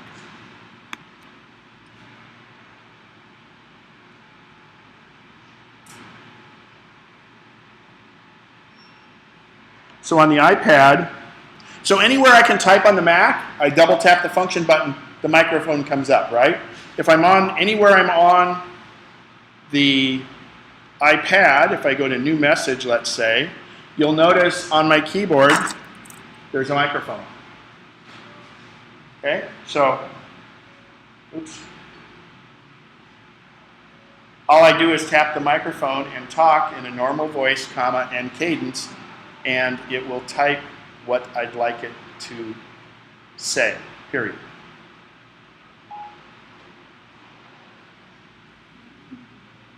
You have to be connected to the internet on the iPad and the iPhone to do that. All right, I'll give you the little tease here. See if this will work. Actually, I'll do it later on my iPhone. I'll do a quick little Siri thing, since we have quite a few people with iPhones and iPads. So in Apple Mail, then I would then just hit send, and I go from there. Again, I have all of this other stuff I can do. So I have to go back here. We skipped by system preferences, and there's one change you should make in system preferences. If I'm on a website, you'll notice I have a scroll bar on the side over here. Whoa, it went away. You'll notice I have a scroll bar on the side over here, and right about, I got my mouse. Anybody run into that yet? Are you used to dragging your scroll bar up and down to move things? Okay. Well, I know how that is. With your mouse or your trackpad, you can scroll the whole page up and down, but at about the time you get over there, it goes away. So go up to Apple logo, System Preferences, and under General, the very first setting, you'll see here it says Scroll Bar. Scroll Bar, automatically based on mouse or trackpad. And then it should say, and when you get there, I disappear. You really want it to be always. Now, my scroll bar is always here. But that's not the only way you scroll. On the Mac, let's do this. I'm going to put this kind of in front of it. So I have this back behind it. if I want to scroll this message, I just simply have my cursor in the page and I single finger up and down. On the mouse or on the trackpad, it's 2 fingers. But look at this. This page is behind it. I can scroll that page even though it's not the foremost page. That's why you don't need the scroll bar, but I know how it is. We've all been used to scrolling the bar. And the other weird thing with Apple is they've reversed the scrolling direction. We used to scroll up to move the scroll bar, which really is stupid, but that's how life started in it. We're trying to move the page. So it really is just like the iPhone and the iPad. Think about having your cursor be your hand and you just move the page up and down. We can reverse that scrolling if you'd like, but I encourage you to try it for 2 weeks and I think you'll like it because that's how it works on other devices. Again, it's reverse of what you're used to. Instead of scrolling the scroll bar, you're scrolling the page. Okay? Did that? All right, so moving on, that was mail. Again, you can check your mail here. You can set up mail accounts. I have 6 different mail accounts on mine. You can have your Gmail, your Yahoo, you can have your AT&T, you can have your Comcast. This one email client will check them all for you. And it's all in one nice little box, and you don't have all these different ads showing up. You're going to get it ad-free. Doesn't mean you're not going to get spam, but you're going to get it ad-free. All right, so that's mail. Any questions on mail? Okay. Let's go to iPhoto. All right. These aren't my photos. I wish they were my photos, but iPhoto, you have to think of iPhoto this way. It's your little shoebox of all your photos. And when you click on photos right here, this is your shoebox of photos. They're arranged normally chronologically inside the shoebox. I have other ways I can look at these photos. One is called events.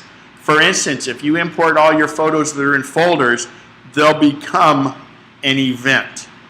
But they will all go into the shoebox in the order they were taken, but in events, they're going to be the way they were in your folders. So there's no catalog in It is cataloged. it. It is catalog because like in Adobe Elements 11 and 12. Which you can use on the Mac. Yes, I got 11 now. Okay. So you can continue to use that. There's going to be some exciting things coming in Photos. For you, if you've already used Elements and stuff, continue to use it. There's no problem with that. Okay? I have photos of you right in your You click on Photos.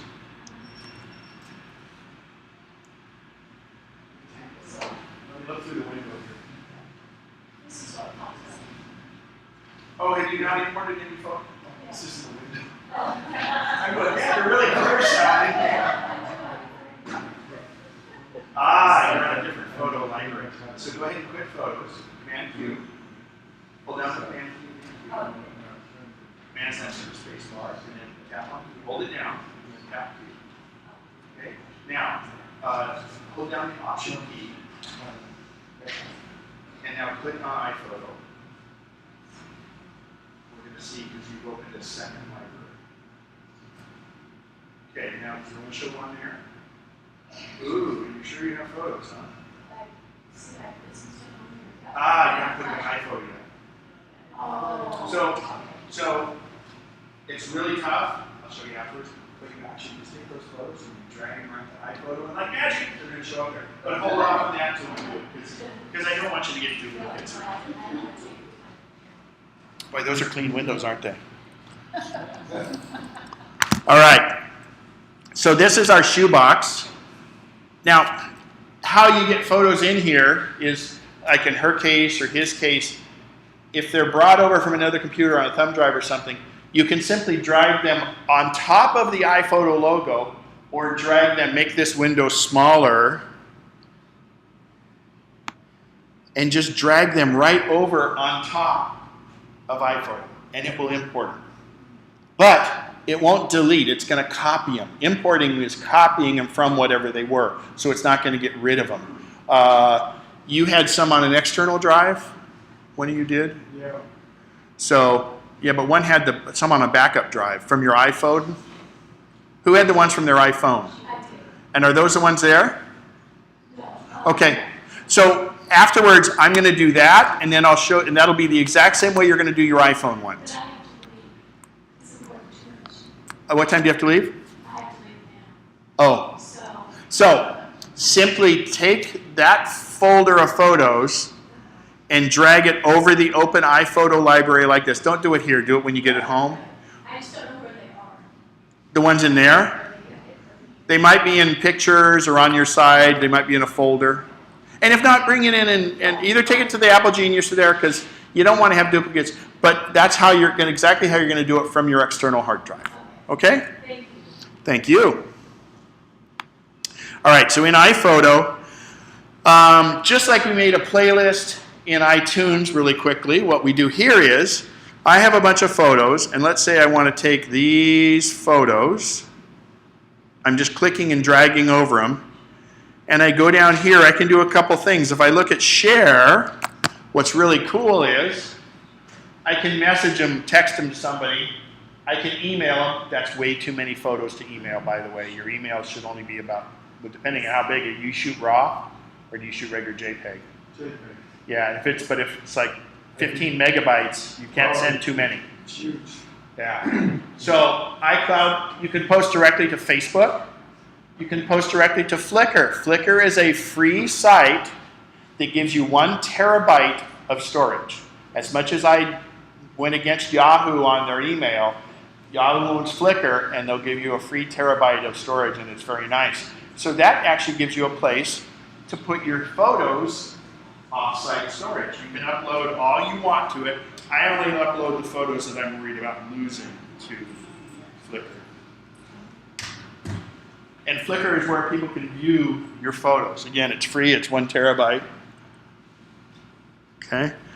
But I can also go down here and I can make an album. So I'm going to make that album and call it test. All right, so all those pictures I just did are now in this album. They have not been duplicated down here. You can have one photo in 25 different albums. It won't duplicate it. And if I adjust it, it will always maintain the original photo. I want to show you one time, if you got 2 seconds before you leave, I'm going to show you how hard it is to make a slideshow. I've made an album. I'm going to share, make a slideshow, and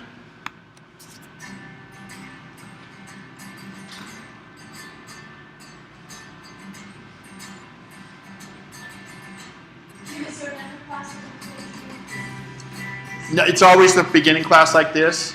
So you can look on the Mac Nexus or like the Empower Mac class.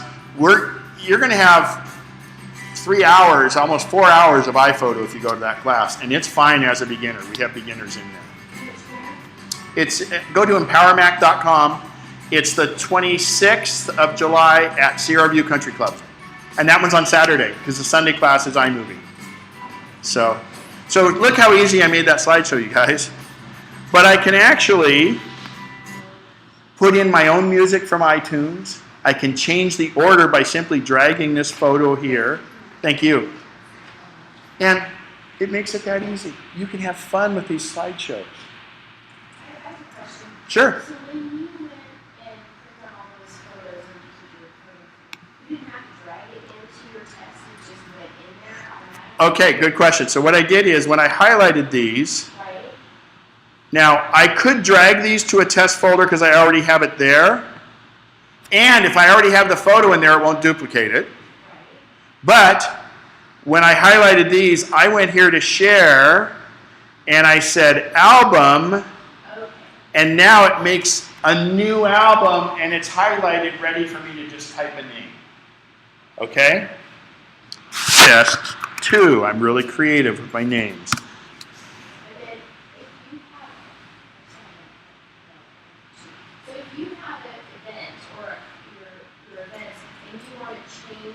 name of the event? Because, let's say, you know, Hang on, it's real tough. It'll take me longer than you can ask the question. If I click on this, all right. I can just start typing. Is that I go to the event, notice the name underneath. right? I click it once. Well, I missed. Click once. See, it's highlighted in blue. Now I just start typing and it's the new name. So How do you deselect from there? I click off into the gray area. The whole frame. I mean, Oh, then click off in the gray area. The first thing I did, I was in edit mode. So right there, I'm in editing the name because I clicked on the name. right. To end that, I'll click in the gray area. I'm still in my event. So if I want to click off of that, I click in the gray area again. Yeah, I think, okay, because you decided to send the wrong picture. Yeah. That's two, for example. Well, then I can, no, see, now that's the other thing. The next thing about albums are, so I have an album called Test 2, and let's say I want to delete these 3 pictures. I can just delete them. But I haven't deleted them from my shoebox. I've only taken them out of the album. That's important. But if I go in here and crop this picture, I'm going to go in here and I'm going to edit this picture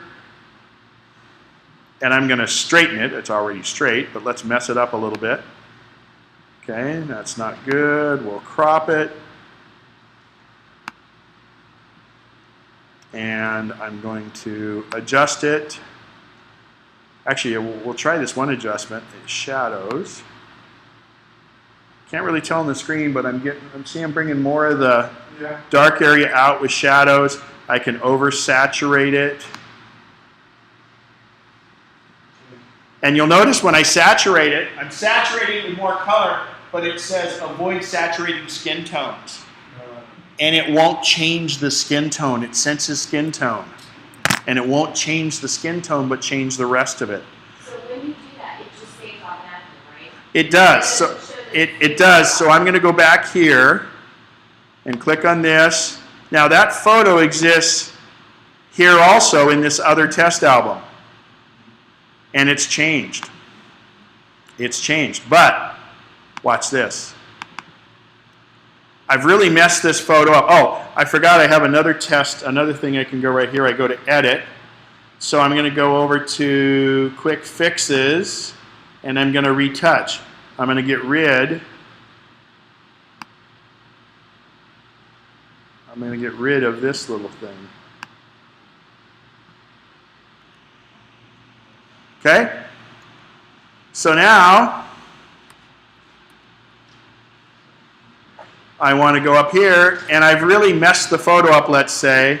I'm going to retouch, and I'm trying to fix his smile. So I can always, hang on. When I go to the next photo, it saves it. Now if I go here, revert to original, it will take me back to the original photo. No matter what I do, I've not lost the original photo. So it allows you to do those little things. Like we all have those scanned photos, the old black and white photos that have the creases in them and stuff. That little retouch is not as good as it is in Photoshop Elements or some of these high-end programs, but it does a pretty good job of just blending that in. It doesn't work well on, it can take little blemishes off the face, but if you're trying to correct other things, it really doesn't do that well. Or I'd have a great looking picture of myself, but I don't. So. All right, so I can simply delete that album, and it doesn't do anything to the photos themselves. It just gets rid of the album, and don't be afraid to make albums. And the reason you'd make albums is, remember, let's go back to mail, and if we go to our new message, and I go to photo browser, I go down here, and I have an album called Test 2. So if I'm making a newsletter in Pages, or I'm making an album, or doing a email, if I had to put those pictures into an album, it makes them easier to find because I just go to just that album, because you might have 4,000 pictures. Why go through them all to find the one you want? And once you've made the album, you can get rid of it. But that picture we had, you know, one of these pictures here just drops right over. just like that.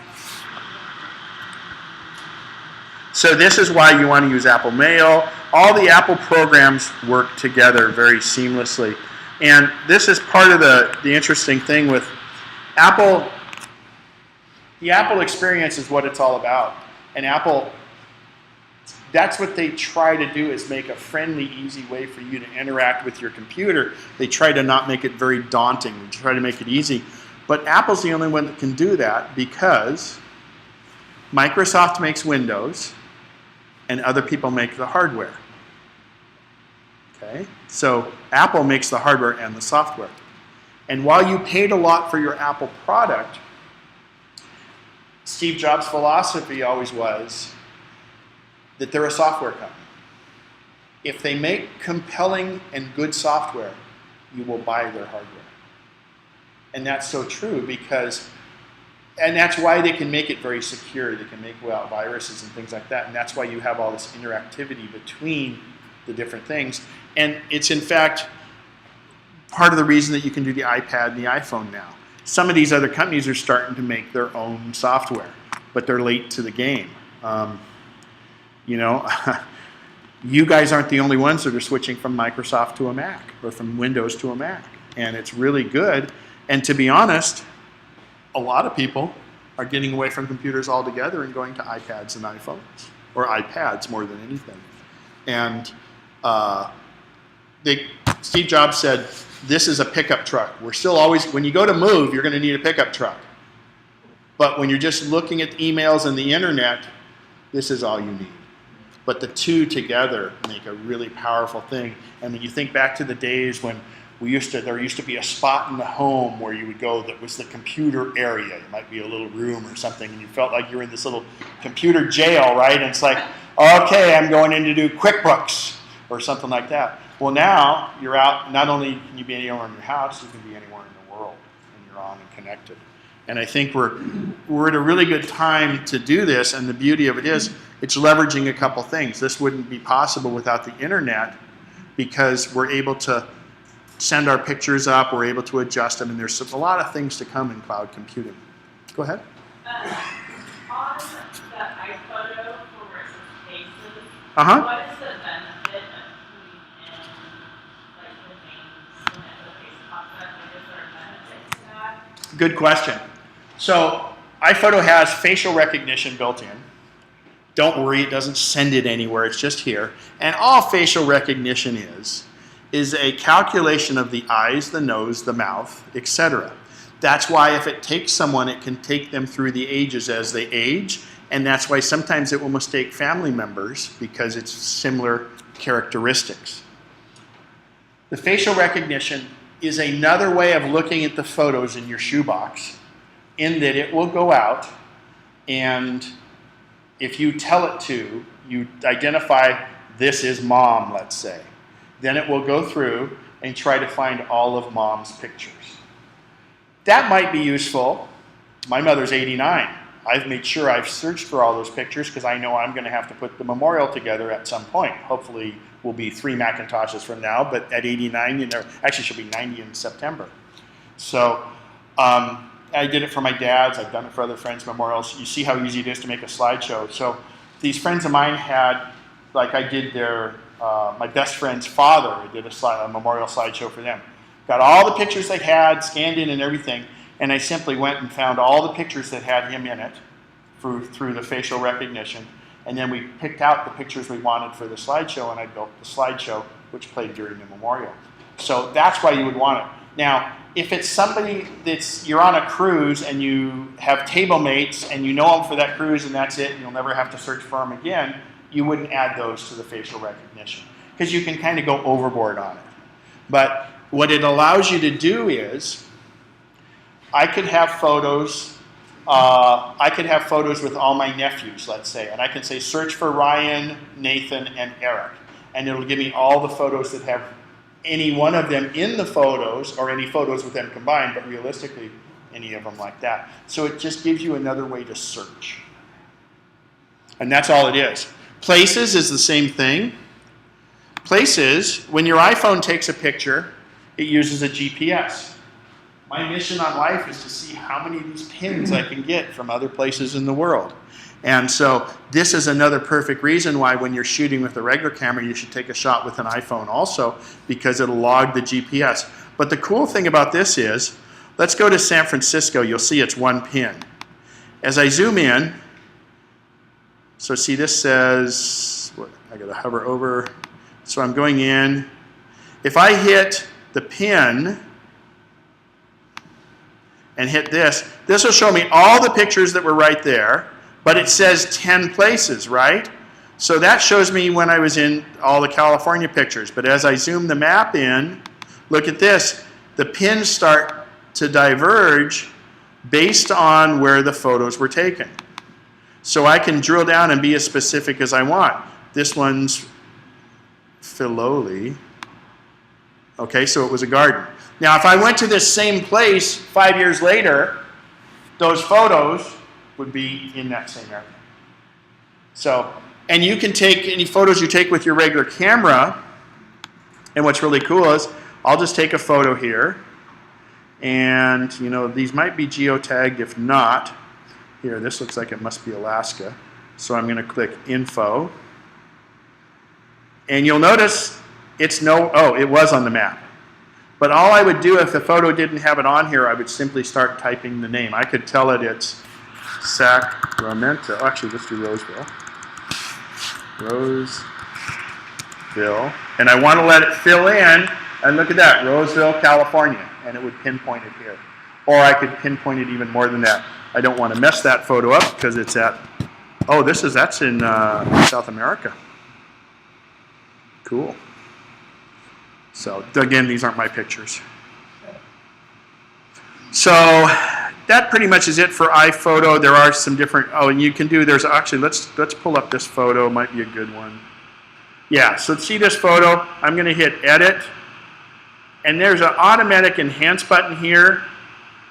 I've found that if I take photos with my iPhone, the enhance button never does anything because it's a pretty darn good picture. But I'm a pretty amateur photographer, so I take it with my Canon. If I hit enhance, let's see if it does anything to the photo. Yeah, it kind of brightened it. Did it show there? Yeah, see the difference? I'm just hitting the shift key. So the automatic enhance does a pretty good job, but I can do other things like we did earlier. If I click adjust, I'll pull stuff out of the shadows. Okay? And I can do all kinds of different things. That's all built right into iPhoto. You can have fun with that because remember, you're never going to ruin your original picture. And I can simply undo the things I've done. Undo, now I'm back to original. Which actually, from a photography standpoint, this is better than the corrections we made from an actual look of the photo. Okay?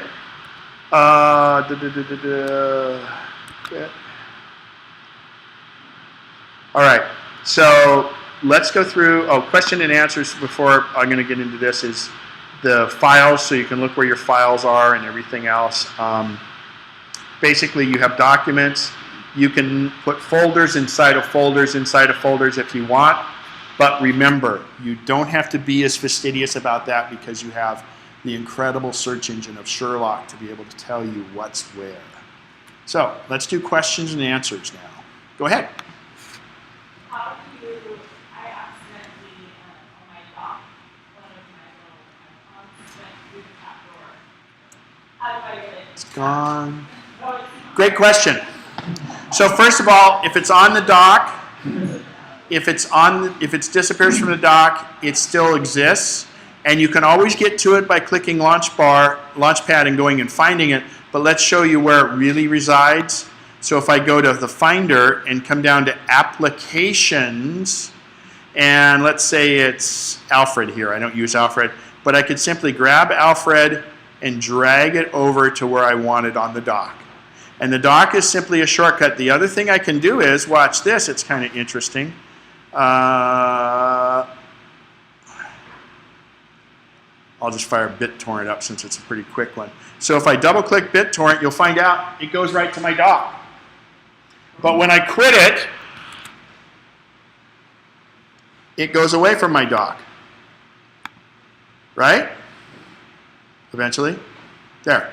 But if I do fire it up and it's on my dock,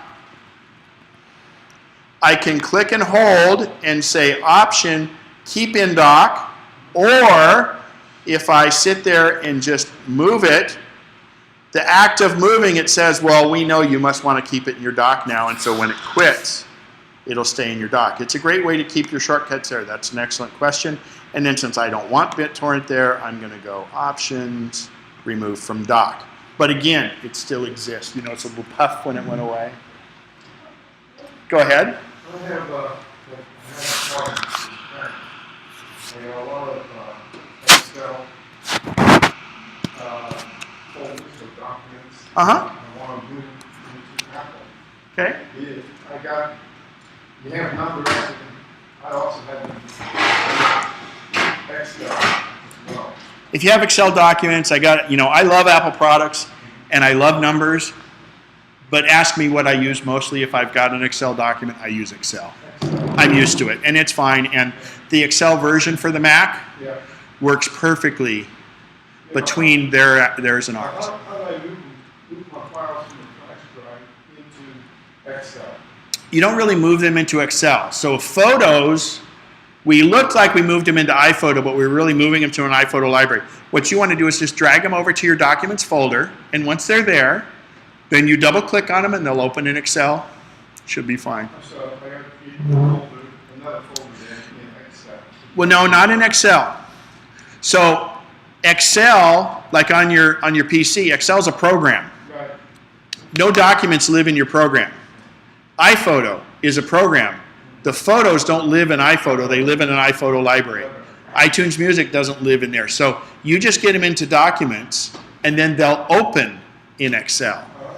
The programs themselves, you can't really put anything in them, and they're in the Applications folder.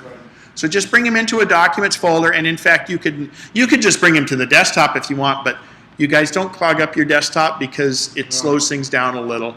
And really, just throw them in a Documents folder, and you can put them in a folder inside a folder if you want. I had a question here first, and I'll come back to you.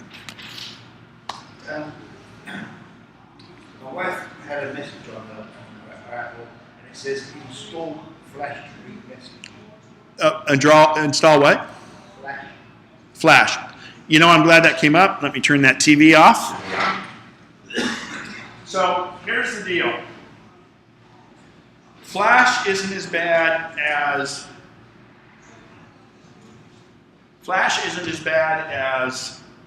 Yahoo Mail.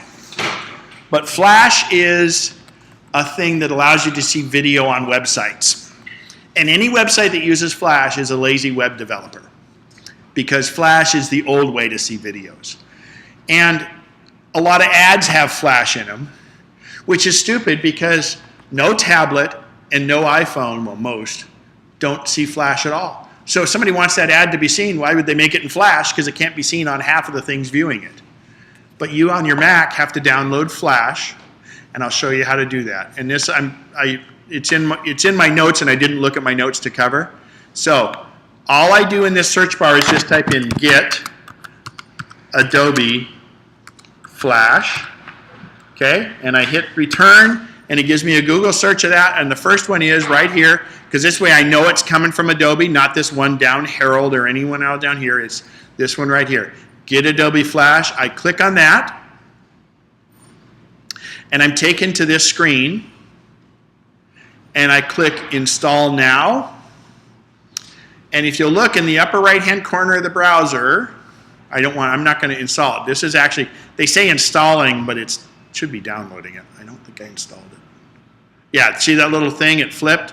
Now, I click this downward-facing arrow, and there it is. And all I do is double-click on this, and it's going to do this. And then I double-click Install here. And it's going to ask you for your computer password, and then after that, it'll update on its own. I don't want to install that because I have to show this for the classes normally. So again, just get Adobe Flash, or if you were to Google Mac, install Adobe Flash. It'll make you quit Safari because it uses it in Safari.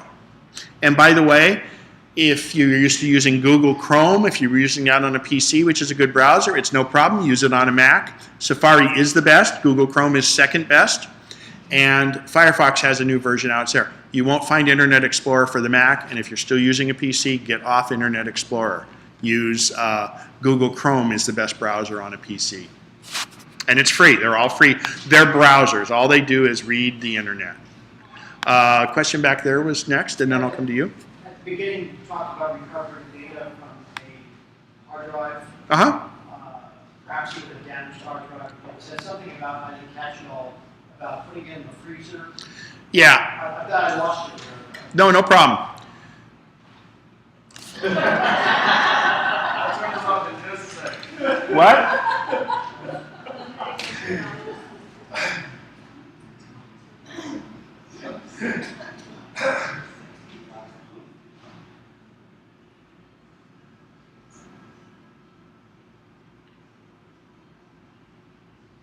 It's Folsom Lake when they had water.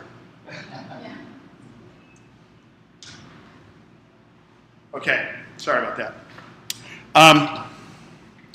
So, hard drives can fail for a number of reasons. The hard drive has software that runs the hard drive. That can get jumbled. There is also, like in a PC or even on a Mac, there's a software that runs the computer, and if it gets jumbled, the computer won't start. And the last thing is physical damage to the hard drive. The circuit board, or there's little things, it's like a little platter in there, believe it or not, and little heads are just, they're magnetic, and this head is spinning, and there's these little receptors right above it, and they're so close. Boom, like happened to mine. So it can damage sections of it. If it's the system, that can be redone, but probably has to be erased. If it's the system that runs the hard drive, it has to be erased. And if it's physical damage to the hard drive, it has to be fixed another way. But what I find sometimes is, as hard drives age, they get slow and they really can't do much. And there's bearings in there because that thing's spinning at 7,200 RPM. And so it sometimes just doesn't work well. And they get warm, and the thermal expansion causes things to not work. About 50% of the time, I've had luck with if a hard drive can't have data seen on it, I stick it in a Ziploc bag with desiccant in there so it doesn't get... In a Ziploc bag with desiccant, which absorbs the moisture so you don't get condensation in there. With desiccant in there, it's the little things when you get packages or they're in the pockets of coats, you know, just absorbent. You can put a piece of bread in with it, to be honest. Rice. Yeah, but you want to make sure the rice doesn't go into the certain spots, and that's fine. You can put it in like a tea bag. Put it in the freezer for 24 hours, and then you hook it up to an external device.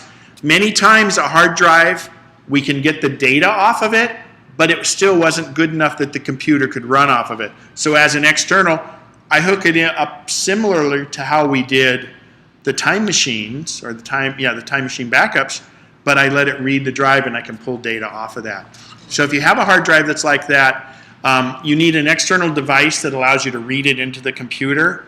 And I had one where I could see the data, but it would just, in fact, I had those little blue ice things where I had the hard drive sandwiched between blue ice on my desk to try to keep it cool, and it would fail after a while. Finally, I said, heck with it. I ran my USB and my power cable into my freezer and left it in the freezer, and I was able to get 5 gigabytes of this guy's photos off of it for him. So, yeah, and I'm always happy to try that. I don't charge anything if I can't get anything off of it because I'm not doing anything more tricky than what I just explained.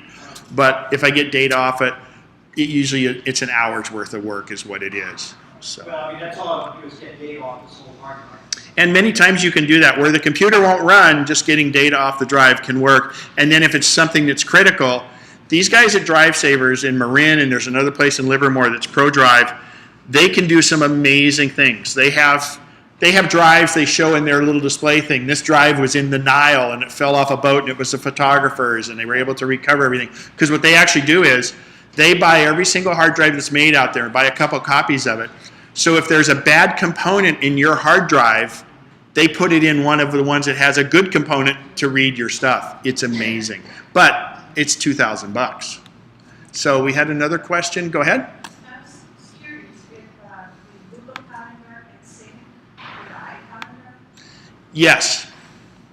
So let me show you how to do that. Well, first of all, the easiest way to do it, now did you do Gmail on your Mac or anything yet? Okay, but did you do it did you set up your Google account here? So here, let's show you. So I'll go to System Preferences.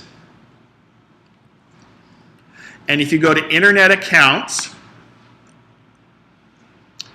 and if I look at this, it says right here, do I want to set up a Google account?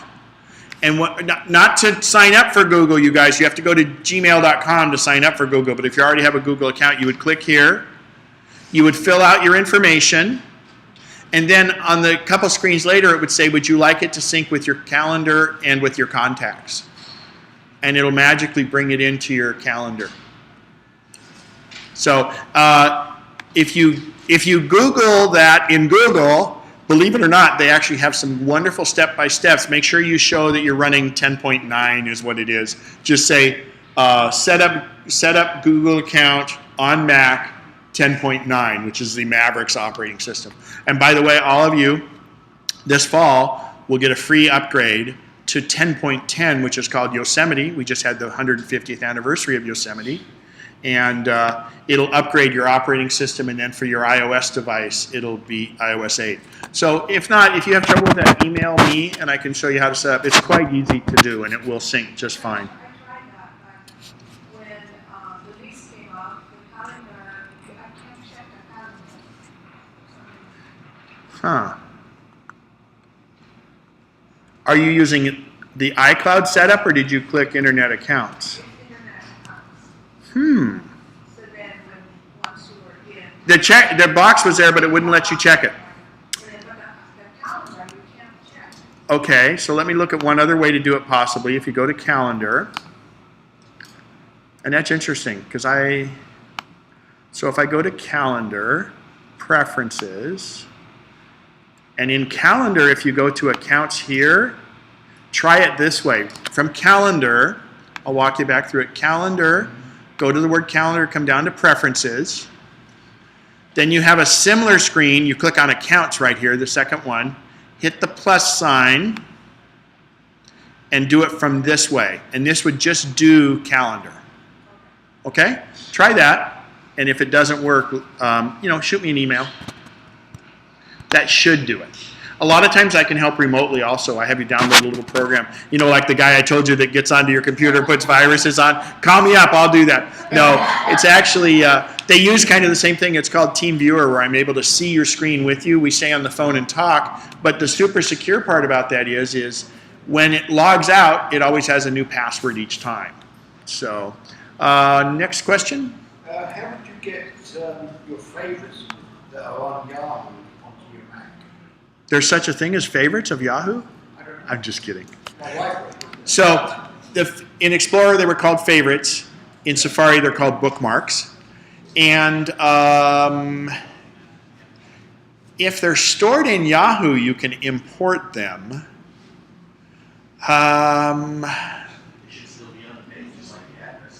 Yeah, if they're on her Yahoo page, if they weren't favorites in Explorer itself, and they're in her favorites in her Yahoo page, they should be there. So she should just go to yahoo.com and see if they're there.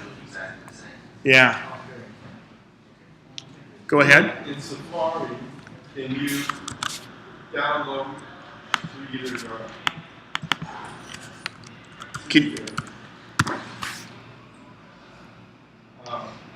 folder that you create and download? Yes. File? Yes. Its default, though, is to go to a downloads folder, and rather than mess with all that, because that's where you normally want it to go to, once it's in a downloads folder, you can move it. But most of the time, the download is not what you're looking for. A lot of times it installs something or something else. So, it puts it in a downloads folder. Like right now in Internet Express, in Explorer, you have, I would get into an area in the financial section, and I want to download that one or move that program. Okay. look on And this. it says save as. Look on the screen here in Safari. Okay. Under Preferences, under General, I can choose where to do it. But remember, Apple wants to make it simple for you. Yeah, that's fine. So it goes to downloads and then you can move it wherever you want. Now, if you use Google Chrome, you do have the option to choose it as you download it. Okay, good questions. I wanted to show you, remember I told you earlier that I think the iPhone does a remarkable job with photos. These are, so I go out and I shoot a lot of sunsets. And this, well, let's show you the first one here. So I'm out shooting with my Canon, and you'll notice the front part, you really can't see the grass very well because it's a regular photo, not an HDR photo. Well, I got a $1.99 app for my iPhone, and it oversaturates. And what I do now is I shoot with my Canon on my tripod, and I have a little connector, and I have my iPhone hanging off the side, and it can do some dramatic things like that. That's off the iPhone. So, and these are all on Flickr, by the way. Okay, any other questions? We got about 5 minutes left. Go for it. First question of the day from you. I've been listening. Good. When we bought our Apple, we had it installed. The Geek Squad's coming out on the 11th. Uh-huh. But they sold us a security program called WebRoot. Do we need to install that? Okay. My name's Bob now. It's no longer Ken, okay? Or not Bob. My name's Jim. Okay, my name's Jim. This guy said, Jim, this guy named Jim told you you don't need it and you should get your money back. It's just, it's you don't need it. If you have any of the virus protection on, you know, Comcast offers it for free and things like that. The only possible thing that can be virus on a Mac is if someone sends you an email with a virus in it, nothing can happen to you. But if you happen to forward that virus to somebody, your Typhoid Mary, you've sent that virus along to somebody else. That's the only way you'd want to check for viruses. But in fact, it's not, you don't know that in your pen. I get those and I open them for fun. It can't do anything.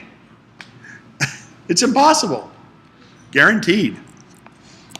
All right, go ahead. Do you have to clear like the cookies? Okay. So you don't have to clear the cookies. Cookies, you can tell I like cookies. Cookies are really something that's kind of handy that shows you where you've been before, but people sometimes get a little bothered about that. But let me show you what you can do in Safari. Let's throw all the nefarious stuff out. Let's say you're shopping for a birthday present for your significant other, and you don't have separate users, and you don't want them to see where you've been looking for different things.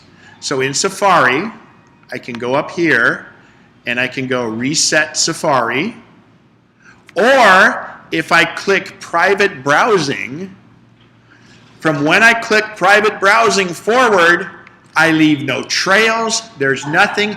It is as secure as you can get. And then, of course, you can come back out of private browsing if you'd like. Same thing in your iPad. And again, that doesn't always have to be a nefarious thing. The example is there. Or, you know, you're going somewhere and you just don't want to be tracked. And cookies are safe, though. And again, remember, you're on a Mac, so there's nothing on the internet that can hurt you. It's not to say you can't get in places where you didn't intend to get, but it's not anything that'll hurt you, you know. Close your eyes and get away, but it's not, you know, and unfortunately there's no way to prevent that kind of stuff because, believe me, they make money on the eyeballs, those nefarious sites. They make money on the eyeballs, so they're trying, you know, you'll search for Chevy cars and it'll come up and goes to some porn site or something, so, you know. And I'll guarantee you, we talked about Flash earlier, I'll guarantee you every porn site will not have Flash on it because that's what always leads the video market. They want as many eyeballs to see their content as possible, so you will never find Flash as a program. You'll find other Flash on porn sites, but they use all HTML5 because they're the ones leading the edge on that. So it's sad but true. No other questions? Oh yes, please. Does it matter if you have a lot of open So those are tabs, and they slow it down a bit, but not too bad, but I find it very useful. I go from tab to, better tabs than extra windows. Okay, but yeah, for instance here, I'll give you a tip here. So let's say we go to, remember I did apple pie earlier. So I'm gonna go back and see apple pie. So I get this list. Now, let's say, you know, I don't want to click forward and click back and click forward and back. If I hold my finger and hold the command key down, watch what happens. I'm going to click on that one. I'm going to click on the next one. I'm going to click on the next one. I'm going to click on the next one. And you'll notice my tabs across the top are growing. And it opened each one of those in new tabs. And by opening it in a new tab, I can go, oh, is that what I wanted? And if I don't want it, I just hit the X. And then, oh, the next one, okay, no, I don't want that one. I'll go to the next one, close it, go to the next one. So that's what that does. And if you're looking for different things, let's say you're looking for hotel rooms, or you've got Travelocity up and, you know, Kayak up and different ones, you can keep the different tabs open. But if you command click, it opens it in a new tab. Okay? Up near the top, as you hover over the left-hand side of the tab, there's an X. And when I click that X, it gets rid of that tab.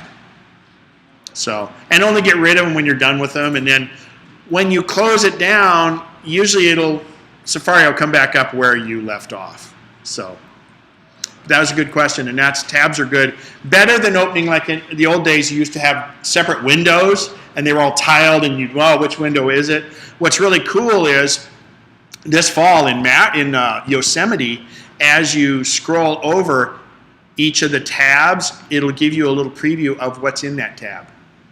So you'll know, you know, because you can't tell by the name usually, so it'll kind of give you a preview of it. Cool. Any other great questions? Those have all been great. I'll stop the recording now.